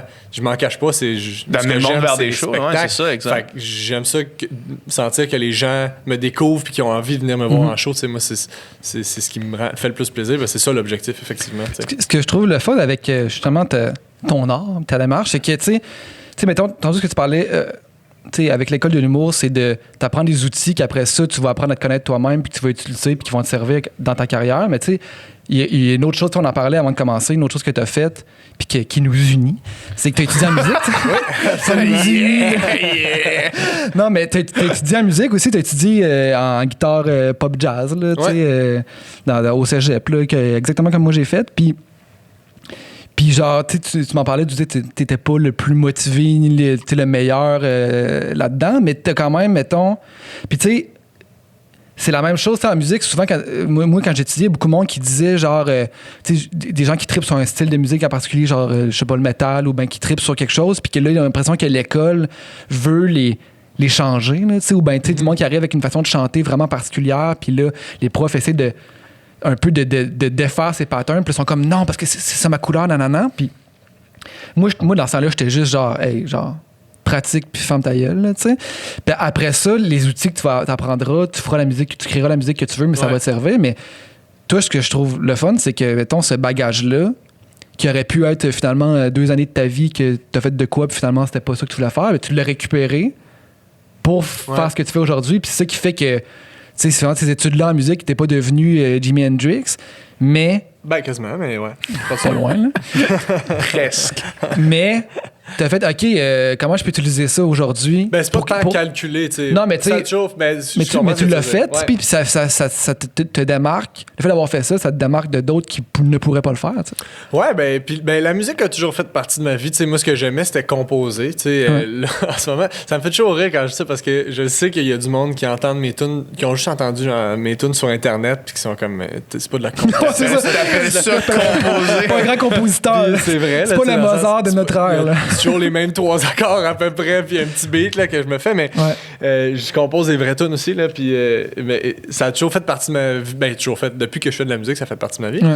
Puis moi, c'était ça qui m'intéressait, c'était de composer, puis tout ça, puis aujourd'hui, tu sais, j'ai quand même je me bâtis mon petit studio maison, là, au début de la pandémie, là, c'était vraiment juste mon ordi, ben, un micro, puis là, je m'équipe, mais tu sais, comme j'aime ça composer, je l'ai toujours fait depuis que je fais de la musique, puis ces connaissances-là, justement, de pouvoir gérer un studio, pouvoir m'enregistrer, tout ça, j'ai tout appris ça au cégep, tu sais, fait que ça, c'est des connaissances que tu regroupes, tu sais, mais la composition comme telle, moi, c'était ça qui m'intéressait, puis au cégep, c'est beaucoup pour, en fait, te permettre de devenir un musicien complet, tu sais, fait ils veulent que tu puisses faire du studio, tu sais, arriver, être engagé par n'importe quel musicien, arriver en studio, il te donne une chart, puis là, tu joues, tu sais, tu fais juste lire, puis tu joues, puis ça, moi, j'étais pas bon pour faire ça, parce que ça prend une discipline incroyable, tu sais, faut que tu joues à tous les jours, ce que je faisais, mais c'est pas avec aucune passion, parce que c'était vraiment pas ça que je voulais faire. Une corvée, là. Ouais, puis fait que j'ai eu une écœur en titre de guitare, puis j'en joue plus pantoute, tu sais. Mais la composition, c'est resté, tous les outils que j'ai appris, moi, j'aimais la théorie musicale, j'adorais ça, les cours de chorale, j'aimais ça, tout ce qui entourait ça, j'adorais ça, fait que ça, c'est resté. Le piano, c'est resté, c'était mon instrument secondaire, puis ça, j'en joue encore beaucoup, fait que ça, c'est resté.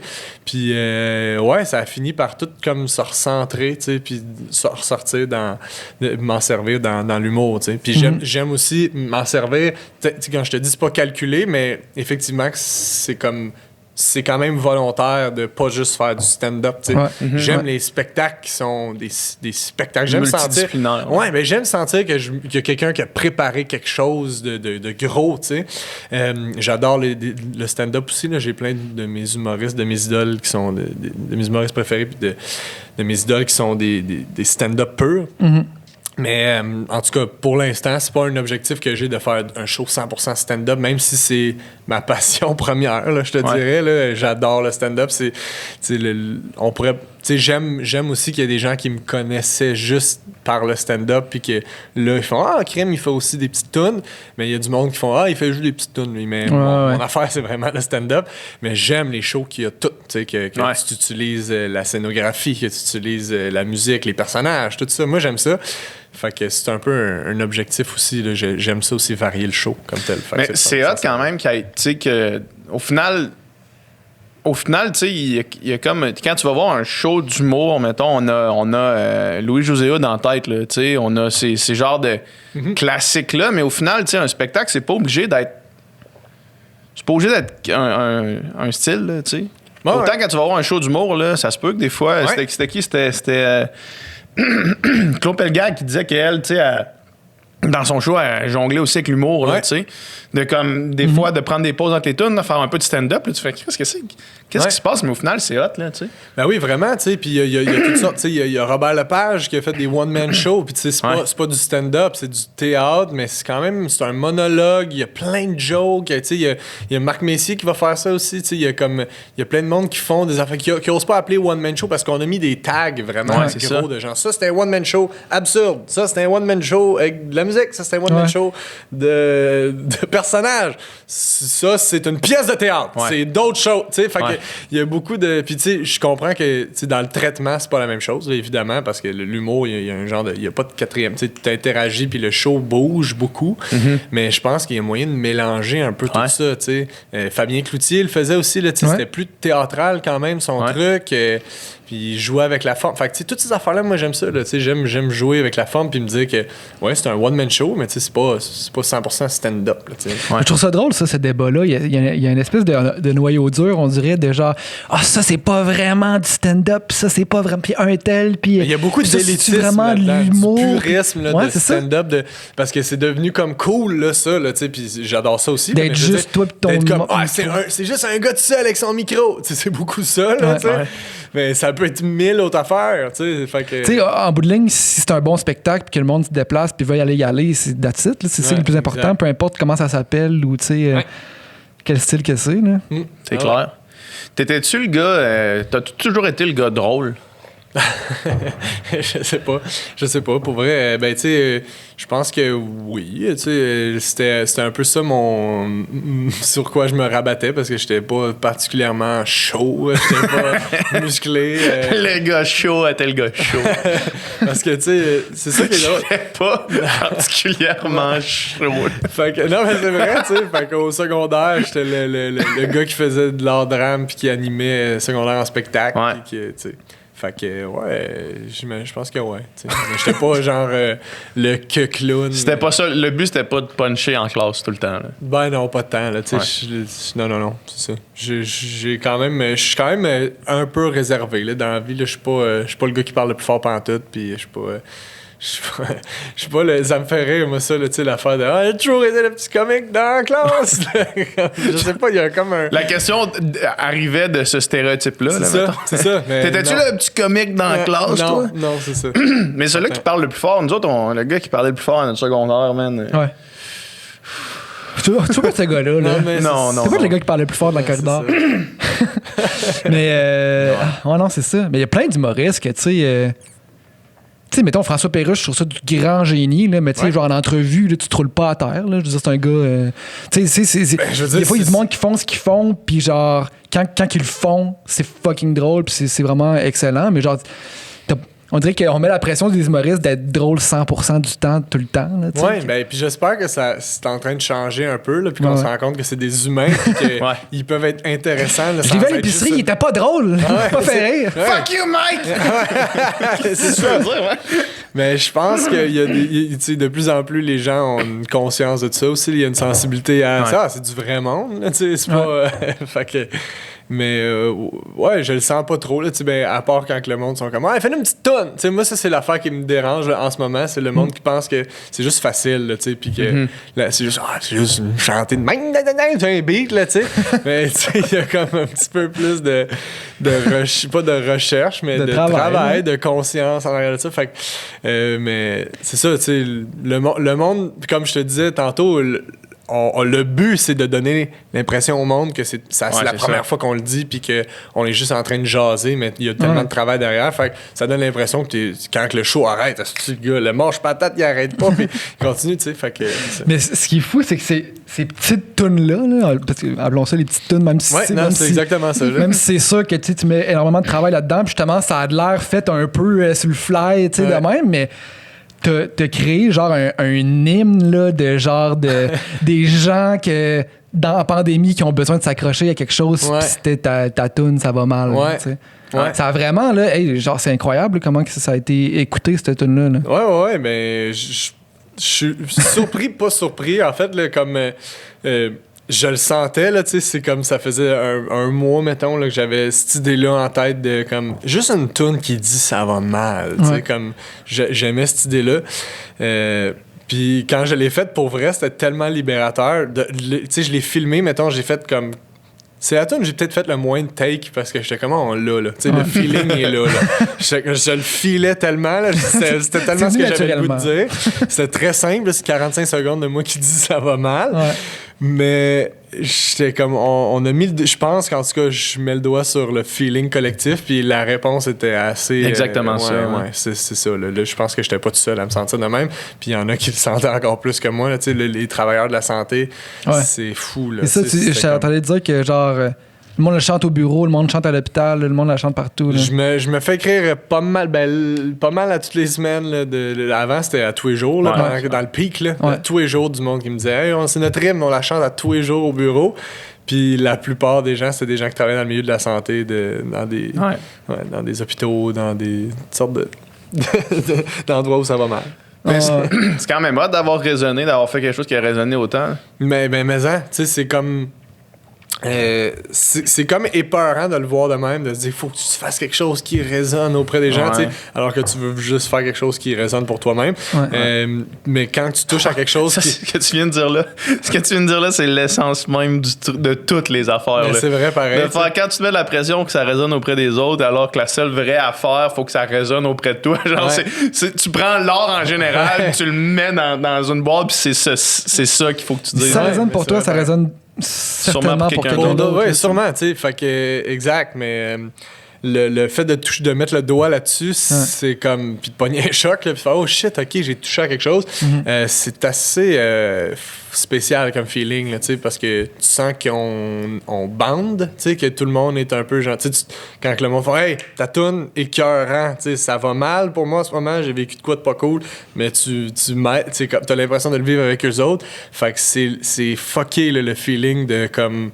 On est une gang, là, dans le fond, j'ai l'impression. Fait que, c'est dur de l'expliquer, mais quand tu crées ce genre de lien-là avec du monde, t'as comme pas le goût de le perdre, premièrement, puis tu te rends compte comment c'est précieux, puis que c'est un peu pour ça qu'on fait ça, là, au final. C'est pour le partager, là, tu sais. Puis, tu sais, ça va mal, mais tu sais, c'est d'amener un peu d'humour là-dedans, là, tu sais, dans le fond, finalement, c'est tellement genre... Oui, je fais pas juste dire ça va mal en pleurant. Non, mais c'est ça, non, au contraire, c'est tellement genre, tu peux pas ne pas rire, ça peut pas te faire du bien, là, justement, dans cette tune-là. Fait que, tu sais, qu'est-ce qu'on fait du bien à du monde, là, tu sais, c'est Catane dit de même, mais genre, t'as fait un impact. J'ai pas sauvé de vie, là, tu sais, je me ramène sur terre, là, de comme, je sais pas... Non, mais tu sais, mettons, oui, tu sais, je le sais. T'as amené un peu lumière au monde qui sauve des vies, là, tu sais, le monde, justement, si tu disais notre gang d'infirmières, on la chante, puis, tu sais, eux autres qui étaient peut-être au bout du rouleau, genre, t'as pas changé leur vie, mais tu leur as fait du bien, puis après ça, les autres vont faire du bien à d'autres. T'sais. Ouais, ben exact. Puis c'est vraiment ce qui me fait chaud au cœur de toute cette affaire-là, c'est que ça a pu rejoindre du monde puis leur faire un peu de bien. Mais je sais que j'ai pas sauvé personne. T'as-tu senti un peu... j'imagine que t'as senti de l'engouement pendant cette période-là, mais tu sens-tu une espèce de momentum de dire, là, faut que ça tombe en zone orange parce que là, je pense que j'ai l'intérêt des gens, puis pour tout ce que tu veux faire ensuite, ça va donner un bon coup de main? Ben, j'ai pas l'impression que c'est maintenant ou jamais, mais je le sens que c'est comme le timing est bon. Tu sais, ça fait... C'était peut-être naïf de ma part, mais ça fait longtemps que j'étais comme gros, on fait un one-man show, tu sais, en me disant faut que j'attende d'avoir assez de gens qui veulent se déplacer pour venir me voir en show, mais que je me sens prêt pour faire un show, tu sais, ça fait un moment quand même, là, tu sais, fait que j'ai hâte, je continue de travailler, c'est ma passion première, fait que là, de savoir qu'il y a du monde qui vont venir me voir, là, je suis vraiment excité, là, j'ai juste hâte que les portes rouvrent puis qu'on ait le droit de le faire. Parce que je le sens, tu sais, c'est niaiseux, mais en fait, en automne, quand j'ai annoncé mes premières dates de spectacle, qui ont finalement tout été annulées, parce que c'était comme juste avant qu'ils annoncent les zones rouges, tout ça. en une journée, là, je les avais toutes vendues, mes T'es dates. sérieux? Puis c'était genre, c'était des. C'est-tu la première fois que ça t'arrivait, ça? Ouais, ben, sold out, non, mais sold out dans une journée. Oui. Tu sais, comme, mettons, je faisais le petit Champlain avant à Québec. Là, à chaque fois que j'allais à Québec, je faisais le petit Champlain. C'est un genre de 230 places. Puis je pense que je ne l'ai jamais fait complètement sold out. C'était toujours 215 ou 190, tu sais, à peu près. Tu sais, ambiance malade, tu sais, ça a l'air plein. C'est vraiment cool. Là, il reste quelques billets. Tu sais, si tu veux venir voir le soir même, il va en rester. Puis là, on a loué Albert Rousseau, tu sais, qui était, parce que c'était 250 places max, fait que ça prenait des grosses salles. Puis c'était 250 places, puis en une journée, on était plein, là, tu sais. Fait que c'est la même ville, même nombre de billets, mais plein en une journée. Fait que j'étais là, OK, il y a du monde, là, qui sont comme, yes, je veux aller le voir, lui. Puis ça, c'est la meilleure récompense possible de faire comme, non seulement j'ai votre attention, mais c'est pas juste ça, là, c'est comme, vous êtes comme, hey, lui, j'ai le goût de réserver ma soirée, de me déplacer, puis qu'on aille vivre de quoi de le fun ensemble, tu sais. Fait que ça, c'est précieux au bout, là, tu sais. Ça va être un feeling quand même intense de te dire, OK, là, c'est une création originale de moi, puis les gens sont prêts à payer. Ça va? Il a voulu partir. T'as-tu envie de chier, c'est pour ça? Puis les gens sont prêts à payer pour venir me voir, là, tu sais. Ouais. C'est quand même de prendre, tu sais, je veux dire, c'est pas. Je sais pas si tes billets coûtent combien, mais c'est quand même une sortie. Je sais pas non plus. Moi non plus, je sais pas. Mais c'est quand même, tu sais, je veux dire, le monde est. Tu sais, la plupart des gens, leurs budgets sont serrés, puis sont calculés, puis dans leurs dépenses pour divertissement, ben, ils prennent la peine de venir te voir pour une soirée, tu sais. Puis quand tu prends la peine, mettons, d'aller voir un spectacle, c'est un événement, là. Ben oui. Tu sais, fait que genre là, tu t'habilles, tu sors de chez vous, t'amènes ta femme, ton mari. Aujourd'hui, plus que jamais, là, parce que là, c'est genre, oublie pas ton masque, il faut que tu arrives un peu plus d'avance parce que là, on rentre les personnes une à la fois puis on les assoit à leur siège pour que Fait que tu sais, c'est en ce moment, faut vraiment vouloir être dans une salle de spectacle pour se rendre. Il y a personne qui est comme, me se fait donner des billets ou, rien à faire à soi. Bon, c'est sûr qu'en ce moment, il y a rien d'autre à faire, mais il y a beaucoup d'obstacles, tu sais. Fait que, oui, je le prends.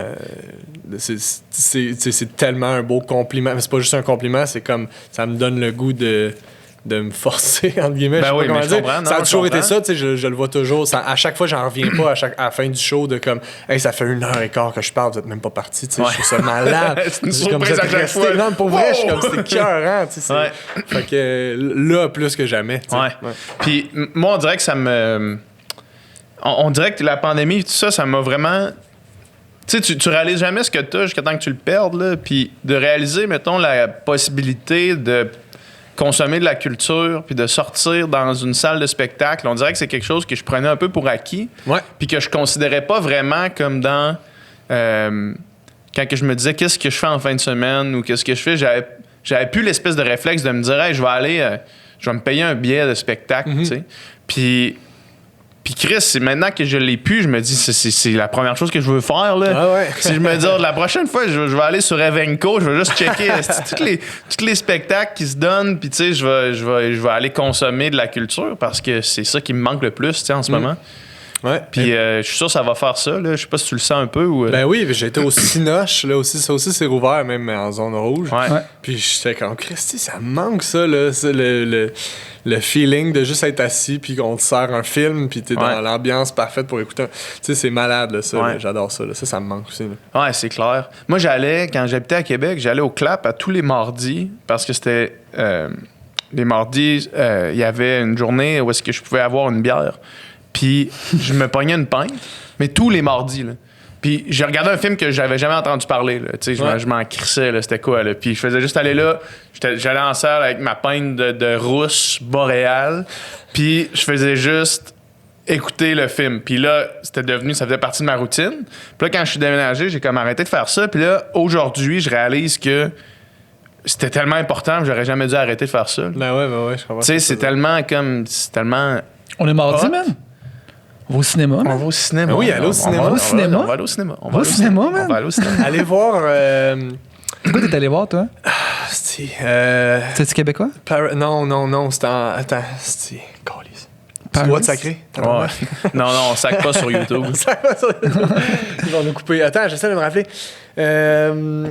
C'est quoi l'histoire? Il y a le mot heaven, some kind of heaven, je pense. Oui, OK. je pense que c'est ça. En français, il y a le mot Floride dedans. C'est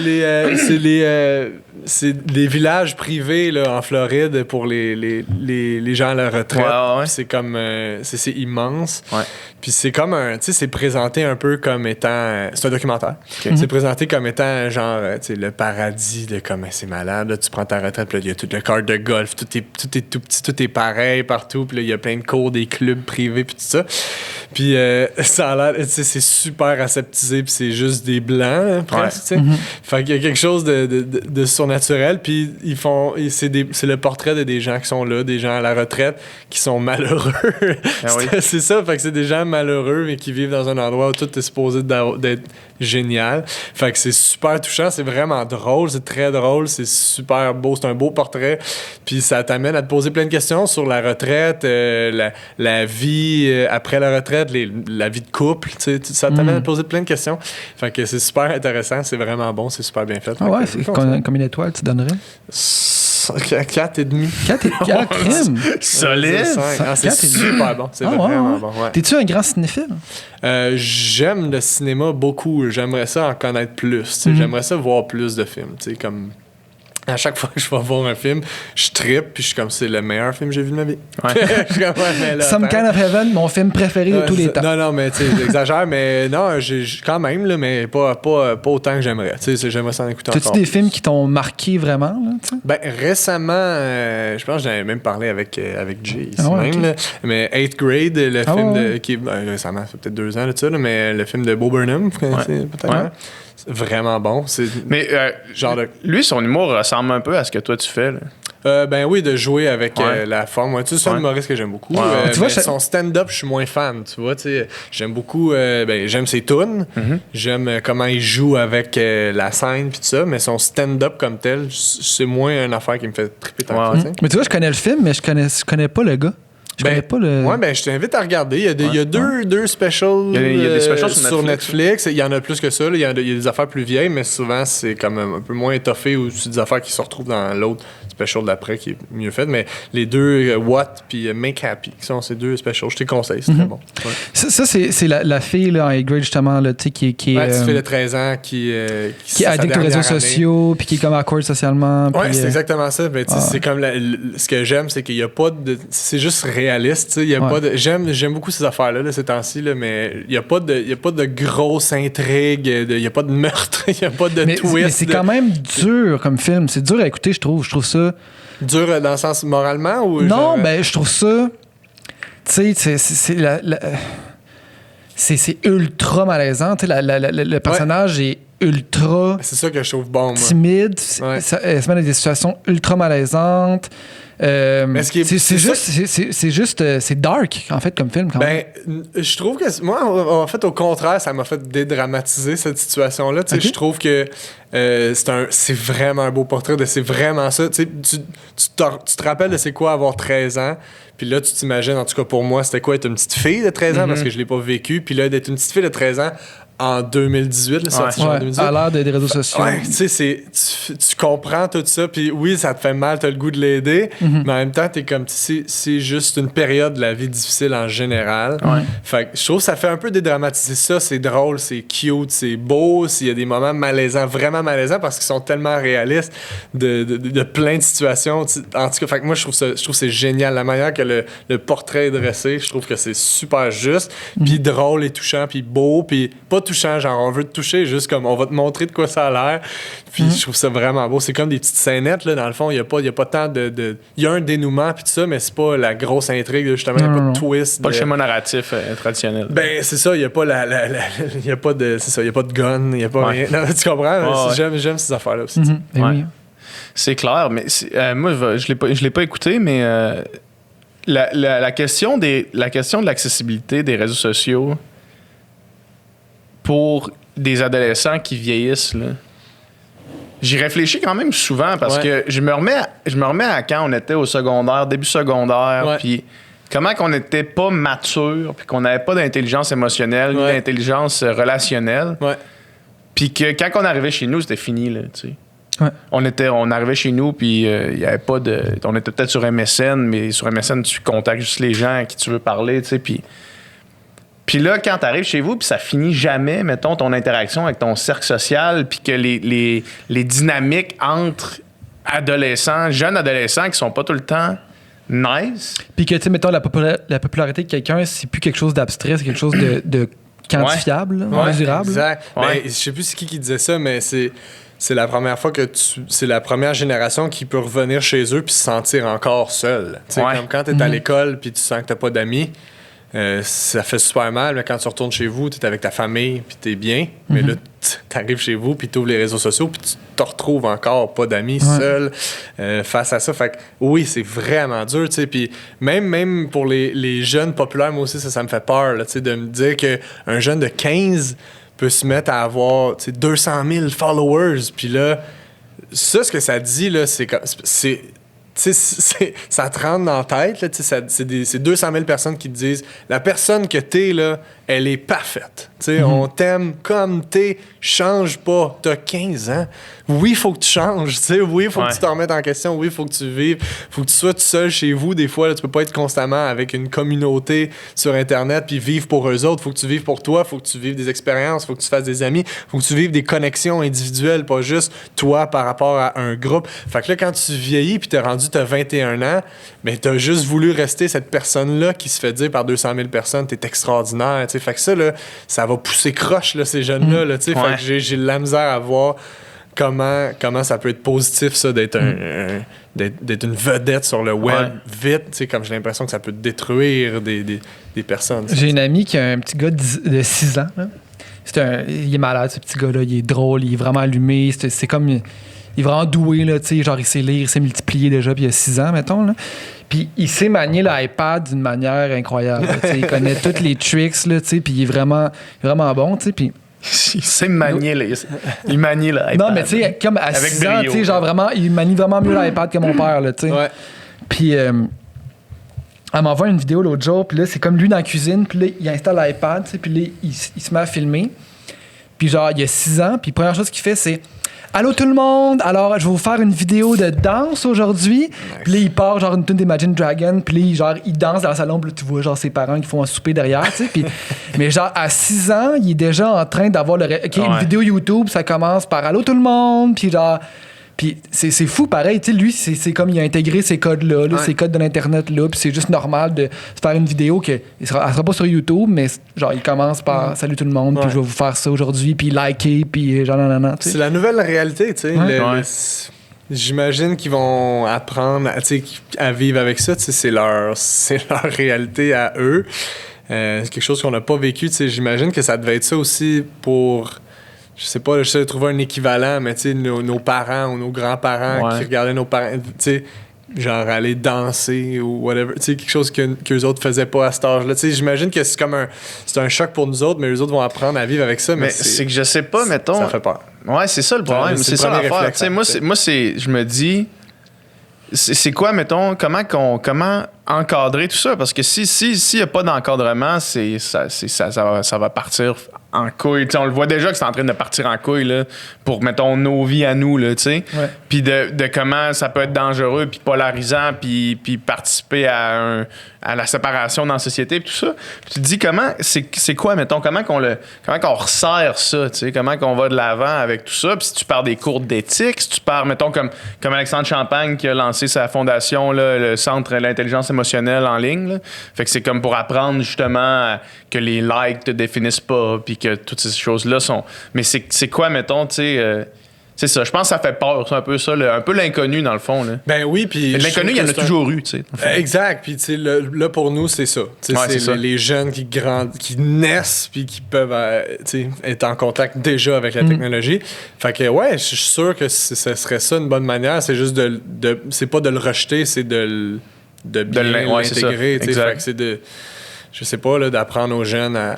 Je sais pas, je pense que c'est un bon truc, là, quand même, un cours d'éthique, je sais pas, à l'école. Même déjà, juste l'interaction entre êtres humains, je trouve que ça devrait être quelque chose qui est déjà apprise à l'école, mais c'est pas le cas. Mais il y a les cours de morale qui essaient de faire ce genre d'affaires-là. Mais là, faut que les cours de morale, c'est la religion. des cours de religion. Ouais, c'est ça. Tu sais, man, c'est genre. nous autres, c'était genre, tu choisissais entre les comment deux. discuter avec d'autres êtres humains sans avoir l'air awkward à la place? Oui, mais avant, il faut que Jésus t'aime. Ouais, c'est ça. Avant, il faut être capable de coudre ces boxeurs-là. On a eu une discussion l'autre jour chez mes parents sur Tinder, tu sais. Puis là, j'en parlais avec ma soeur, puis j'étais là à ma soeur. Hey, Tu viens de où, excuse-moi? Québec. Québec. Ben, tu sais, là, j'étais à Montréal. C'est de Tinder, c'est juste ça. Tinder.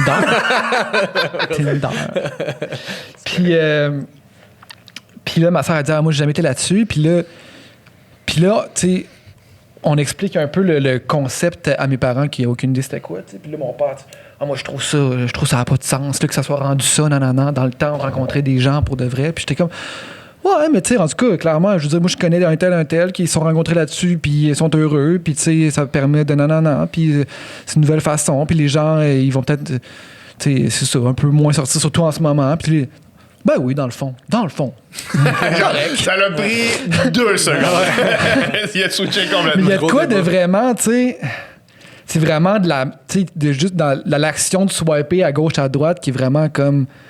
OK, des humains sont des produits, là, de la marchandise, que tu sais, comme tu oui, non. Mais en bout de ligne, je veux dire, ça crée de vraies interactions humaines, tu sais, puis des fois... Ouais, puis je pense qu'il faut aussi faire confiance au discernement des gens, là. Je pense qu'il y a personne qui est comme Tinder, c'est la vie. Tinder.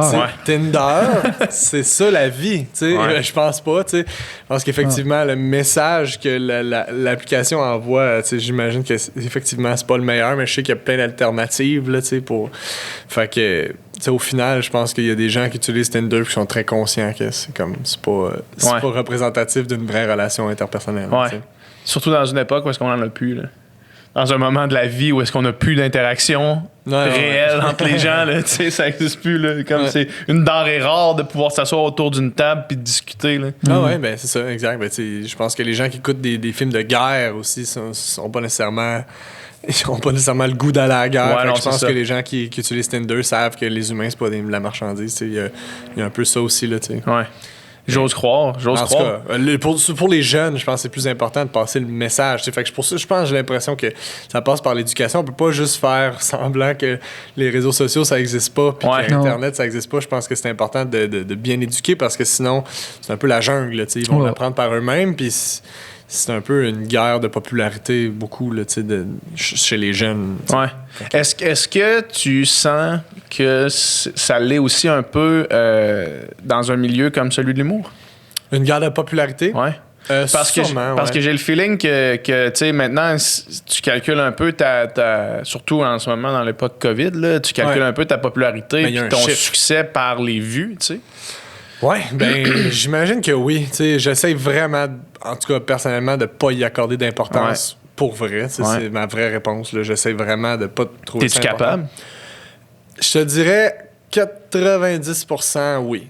Tu sais, il y a une couple de fois où... Surtout avant. En fait, c'est vraiment plus facile quand t'as des vidéos virales. Quand ça marche. C'est vraiment plus facile de faire « Hey, c'est pas important, les vidéos virales. Ben, man. » que quand t'en as jamais fait, puis t'es comme « Pourquoi lui, esti, il a ça, puis moi, j'ai pas ça. » C'est comme entendre quelqu'un qui fait 1,5 million par année dire que l'argent, ça n'a aucune importance. C'est exactement ça. C'est comme je comprends que l'argent n'a plus d'importance pour toi, mais comme moi, avec 3 enfants qui n'est pas capable d'arriver au bout, peut-être que je prendrais 100 000 de plus. C'est là, ça, t'sais. exact. Fait que, c'est pour ça, en ce moment, je trouve ça assez fastoche, là, de pas m'angoisser avec ça.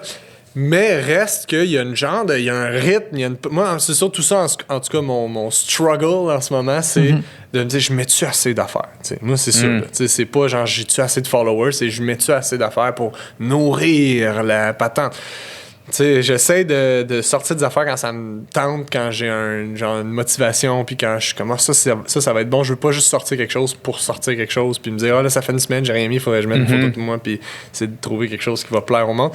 C'est mon genre de combat en ce moment. Fait que c'est ça que je trouve difficile, c'est de voir plein d'humoristes qui mettent plein d'affaires, puis qui sont actifs, puis de dire, Colin, faudrait-tu que je sois actif moi aussi? Puis c'est facile dans ma position de se dire non, regarde, c'est pas grave, j'ai ma patente, puis je sais que quand je sors mes affaires. Mais tu sais, imagine d'essayer de garder cette même philosophie-là, mais quand quand t'as juste, mettons, 10 000, tu sais, ou mettons l'année passée, ou juste 5 000 ou 1000 followers, puis de se dire, quand j'en sors un, j'ai juste 150 views, tu sais, c'est quoi mon problème, tu sais. Alors que c'est pas important, tu sais, mais c'est dur de pas accorder d'importance à ça, tu sais. Ouais. Ouais, puis ça, mais ça, c'est, mettons, au-delà. C'est parce que ce que tu dis, ça résonne tellement au sens où c'est le challenge, je pense, de. Puis ça revient un petit peu à ce que tu disais, d'essayer de communiquer à d'autres gens, alors que ce que tu veux, c'est vraiment de communiquer à toi, là, tu sais. Puis je pense que l'idée qu'on s'est fait marteler de l'algorithme, puis du succès, de la constante pression de produire, j'ai l'impression que c'est vraiment contre-productif, puis que ça va, dans le fond, à l'encontre de la qualité. Là. Ouais. Tu sais, mettons, l'algorithme va pousser les gens qui produisent plus en moins grande qualité, mettons, là, tu sais, ou qui vont juste, mettons, sur Instagram, je vais parler de quelque chose que je connais, là, de, mettons, du monde qui pose des selfies, une selfie par jour, tous les jours. Ouais. Puis là, l'algorithme va pousser ça, tu vas avoir plus de likes parce que tu postes à tous les jours, mais tabarnak, c'est toujours bien même une petite selfie, là, tu sais, devant ton miroir tout le temps avec un nouveau outfit cette journée-là, mais c'est toujours bien même un contenu un peu vide qui parce que, puis ce monde-là, ils font bien parce qu'ils jouent avec les codes qui leur sont donnés, mais de produire tout le temps quelque chose, puis qu'à un moment donné, tu fais, ouais, mais pourquoi l'algorithme pousse le contenu comme ça qui est juste pour la fréquence, mettons, parce que c'est une compagnie. C'est ça. C'est juste ça qui fait chier, c'est que c'est notre plateforme. Privée, en ce moment, c'est notre plateforme pour l'art, pour la musique, pour l'humour. C'est les réseaux sociaux. Ouais. Fait puis il y a un intervenant, là. C'est pas juste nous face au public, c'est nous face à une compagnie qui relaye au public. Fait que c'est terrorisant, là, moi, je trouve. Faudrait comme que tu fasses ton propre site web, là, tu sais. Mettons que tu veux pas jouer cette game-là, tu as ton propre site web, puis tu mets tes vidéos sur ton site web, puis tu les partages nulle part ailleurs. T'as pas de plateforme de médias sociaux. C'est ça qui est malade. C'est comme t'as ton site web, www, http://. Il y a des humoristes qui ont acquis notoriété au fil des ans qui font ça, tu sais. Qui ont tellement un gros following, tu sais, aux États-Unis, là, qui ont tellement un gros following, qui sont pas sur les plateformes, tu trouveras rien de leur stock sur Spotify ou sur iTunes. Tu peux aller checker leur show sur leur site web. Fait que là, mais tu l'achètes. C'est plus possible de faire ça. Ça, c'est parce qu'ils ont acquis leur notoriété jadis. Mais là, tu pars de zéro, tu pars un site web, tu mets ton show là-dessus. Il va avoir zéro vue, littéralement zéro vue. Fait que c'est ça qui est Tu peux même pas en parler, à part en parler de bouche à oreille, là, dans ta famille. Là. Exact. Hey, maman, tu iras sur mon site, il y a mes spectacles, puis peux-tu en parler à un peu du monde que tu connais? Fait que là, t'essaies de faire ton art, t'essaies de faire quelque chose qui te parle, puis qui va parler au monde, mais là, t'as pas de followers. Fait que là, t'espères avoir des shares, mais pour ça, il faut que ce soit un peu pop. Mais là, fait que là, tu te retrouves. Puis là, tu t'identifies par ça. Tu te dis, fait que moi, je suis juste bon 1200 followers. Lui, il est bon 100 000 followers. Ça veut dire qu'il est 10 fois meilleur que moi, tu sais. Mais c'est pas de même, ça marche. Mais là, ça vient jouer sur ta confiance. Mais il y a une compagnie entre les deux qui gère tout ça, tu sais, qui est un intervenant. L'algorithme, là, c'est ça qui change tout, tu sais. Effectivement, il faut se rappeler le mot algorithme. Il y en a un, tu sais. Si t'as juste, je pense que c'est genre... Si t'as juste un nombre de likes, je sais plus c'est quoi, là, mais au début, ben là, il poussera pas autant, tu sais. Fait qu'il faut que genre les premières personnes like puis share. C'est tellement absurde, de la manière que c'est construit. C'est fait pour que tu te battes contre une compagnie. T'sais, fait que c'est comme... Faut se rappeler de ça. Il faut se rappeler qu'il y en a un. Parce qu'il faut pas que ça joue sur ta propre perception de ton art. C'est terrifiant. Les codes aussi changent. Là. Je pense qu'il y a une couple d'années, les humoristes qui faisaient des vidéos, des capsules sur Facebook, ça se répandait. C'était incroyable. Puis là, à un moment donné, en fait, OK, non, t'as peu, il y a de l'argent à faire avec ça, qui maintenant, il va falloir que tu payes pour que le monde le voie autant. Puis là, ça l'a crashé. Là, fait que dès qu'ils voient que quelqu'un peut un peu trop profiter de la plateforme, c'est comme non, OK, on coupe ça. On fait pas d'argent avec ça, nous autres. Effectivement. C'est vraiment important. C'est un super bon point de se rappeler. Je l'avais jamais vu comme ça, de se rappeler qu'il y a un intervenant dans tout ce qu'on fait sur les réseaux sociaux. Exact. Il y a tout le temps une compagnie privée, au final, qui décide de la valeur des affaires. Là, tu sais. Ben oui, puis c'est dur là, de pas accorder d'importance à ça. Je le sais là, qu'en ce moment, moi, je suis gros dur parce que j'ai fait des vidéos qui étaient virales. Fait que là, en ce moment, je suis comme, OK, j'ai trouvé ma patente, mais tu sais, c'était ça avant, là, je faisais des sketchs, puis j'espérais ça va chercher des views, mais... Mais tu sais, c'est parce qu'en bout de ligne, c'est ta job, là, tu sais. Ben oui puis non, ma job c'est pas ça, non, c'est ça qui est chiant, c'est que ça mousse, ou du moins, tu sais, tout le monde qui a quelque chose. Moi, ce qui me flabbergasse des fois, c'est, tu sais, du monde qui poste sur les réseaux sociaux full, tu sais, puis photo après photo. Je me dis, tu sais, c'est quoi la motivation? Parce que, mettons, un musicien, un humoriste, ou tu sais, quelqu'un qui a à gagner de se faire connaître, je comprends pourquoi il fait ça. Il n'a pas le choix de jouer à ce jeu-là parce qu'en bout de ligne, il veut vendre des billets, il veut que le monde le connaisse, qu'il va voir son spectacle, tout ça, il veut que le monde écoute sa musique. Fac, il file les réseaux sociaux de contenu. Mais tu sais, quelqu'un qui... Puis, tu sais, la majorité du monde, dans le fond, là, qui ont des jobs de jour, là, tu sais, infirmières, ça, prof, puis qui sont ultra actifs sur les réseaux sociaux, je ne juge pas ça, mais des fois, je me demande pourquoi. Ouais. Pourquoi être aussi actif et être aussi à la recherche de likes quand t'as pas besoin de ça pour vivre? Ben, il y a plusieurs... Je pense qu'il y a plusieurs motivations derrière ça. Puis c'est pour ça que tu fais bien de pas les juger. Moi non plus, j'essaie de pas juger ça parce que c'est pas mon objectif personnel. Fait que je peux pas être jaloux de ça. Je peux pas être fâché de ça. Je pense qu'il y a beaucoup de... Ça devient addictif aussi. Tu sais, quand tu vois le chiffre grossir, tu veux que le chiffre grossisse encore plus. Puis tu sais, je pense que ça a toujours existé, ça. Tu sais, la personne... qui a besoin d'attention, tu sais, puis nécessairement, là, être humoriste, parler sur scène, il y a une partie de ça, là, tu sais, j'ai pas le choix de vouloir qu'il y ait du monde qui m'écoute, tu sais, tu comprends, tu sais, en fait, je veux, au final, il y a une partie de moi qui veut avoir des gens qui m'écoutent en train de faire des jokes, je veux faire rire le monde, oui, je veux le faire pour eux, je le ferai pas 100% pour moi, évidemment, mais il y a une partie de la motivation qui est, faut qu'il y ait du monde pour m'écouter, fait il y a une partie de ça aussi, de genre du besoin de l'attention des gens. Puis ça a toujours existé, ça, du monde qui veulent être le chef de la gang, d'avoir une grosse gang, puis d'avoir une grosse communauté, tu sais. Fait que ça a toujours existé. Puis là, avec les réseaux sociaux, ben c'est comme... Ça n'a jamais été aussi accessible d'avoir une grosse gang. Fait que je pense que il y a un genre il y a des gens qui sont programmés comme ça, qui ont grandi comme ça, d'avoir besoin de faire partie d'une gang puis de sentir que t'es important dans ta gang. Fait que là, c'est comme quelque chose qui arrête jamais d'être nourri, tu sais. Fait que c'est un peu ça, j'imagine, la motivation, de vouloir être populaire, tu sais. Puis ça a toujours existé, des gens qui veulent juste être célèbres. Puis effectivement, comme je juge pas ça, puis je suis pas jaloux de ces gens-là. Je sais que... parce que je dis ça parce que j'ai des collègues humoristes qui regardent ça et font « Comment ça?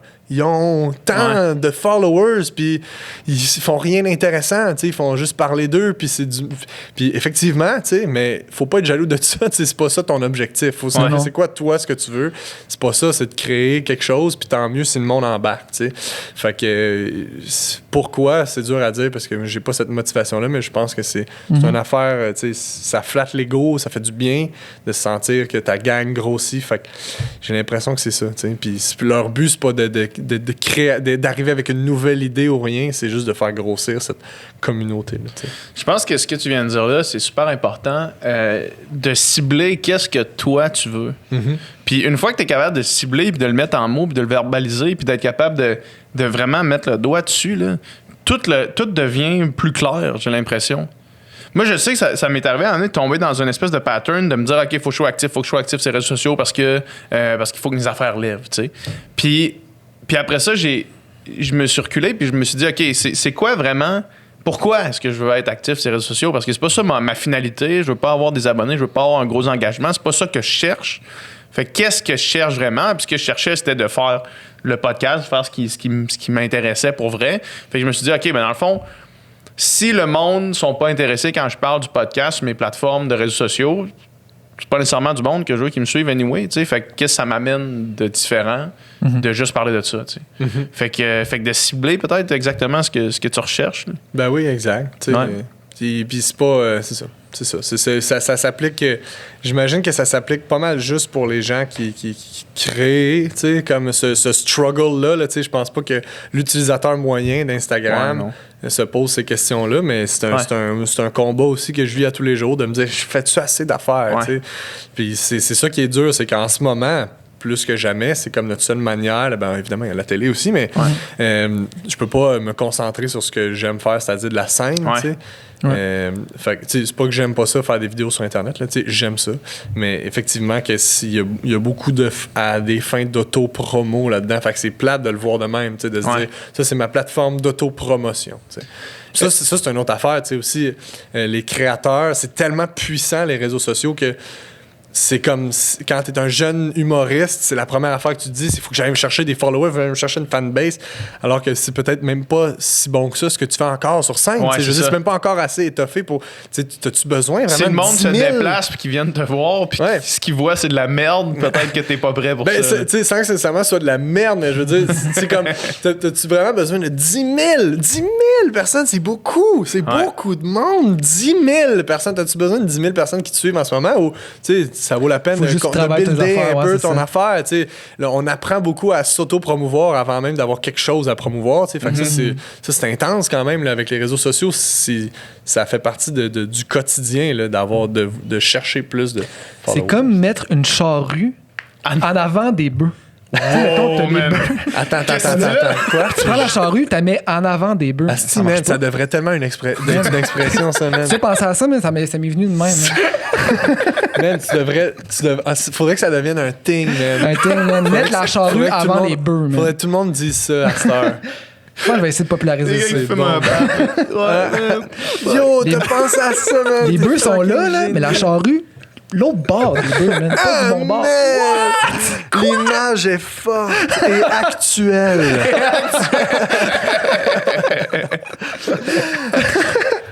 Est-ce que juste avant de te laisser aller, est-ce que tu penses que quand, mettons, parce que là, on voit plus que jamais là, du contenu d'humoriste sur les réseaux sociaux, que ce soit sous forme de vidéo, que ce soit sous forme de podcast, que ce soit sous forme... Il y en a à plus savoir quoi en faire. Là. Est-ce que tu penses que quand les salles de spectacle vont réouvrir, ça va se calmer un peu ou c'est une tendance qui continue? Ah, je sais pas. C'est une bonne question. Ben, c'est sûr que c'est là pour rester. Là. C'est les humoristes présents sur les réseaux sociaux. Il n'y a pas meilleur moyen, justement, de se faire découvrir. Ouais. Fait que, si tu passes tes années...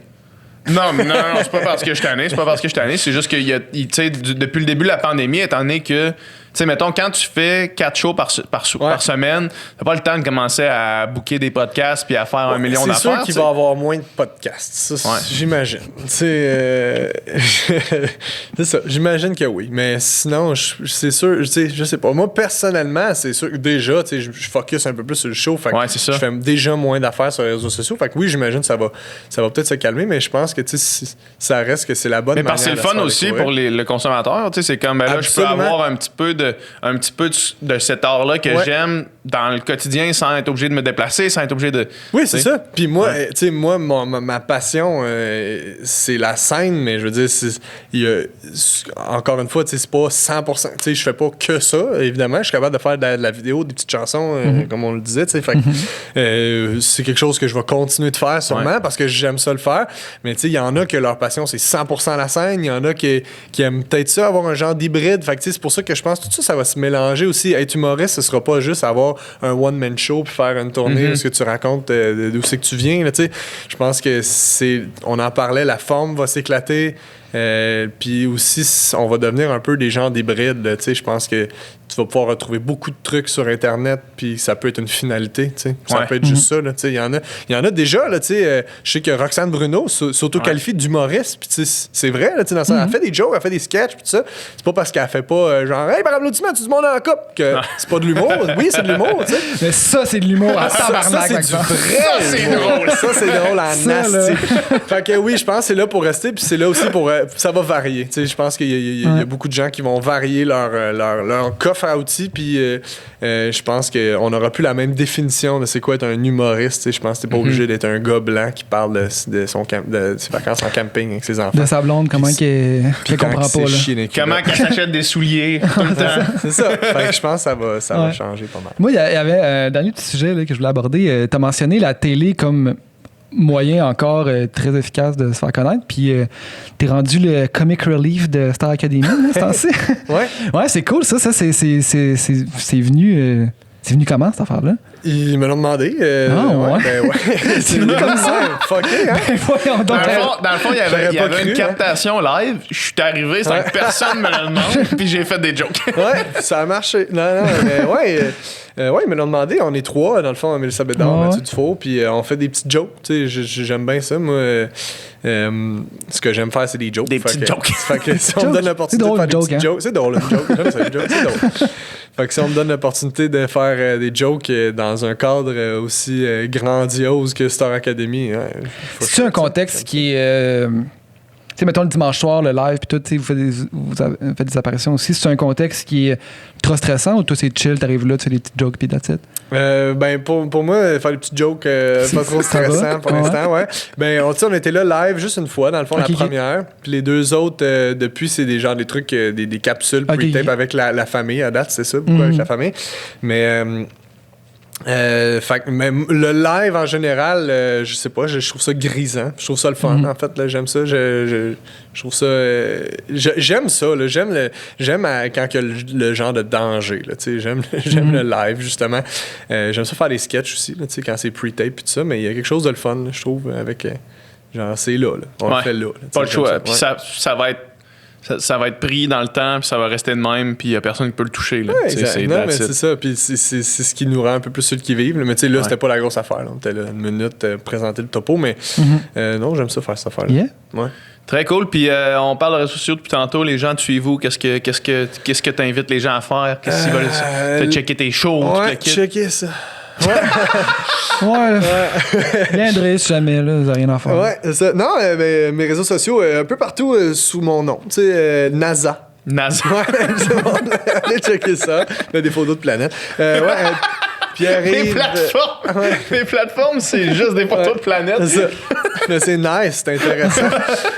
Pierre-Yves Roy Desmarais, là, partout sur les réseaux sociaux. Vous allez me trouver assez facilement. On n'est pas beaucoup de Pierre-Yves Roy Desmarais, je pense. Non.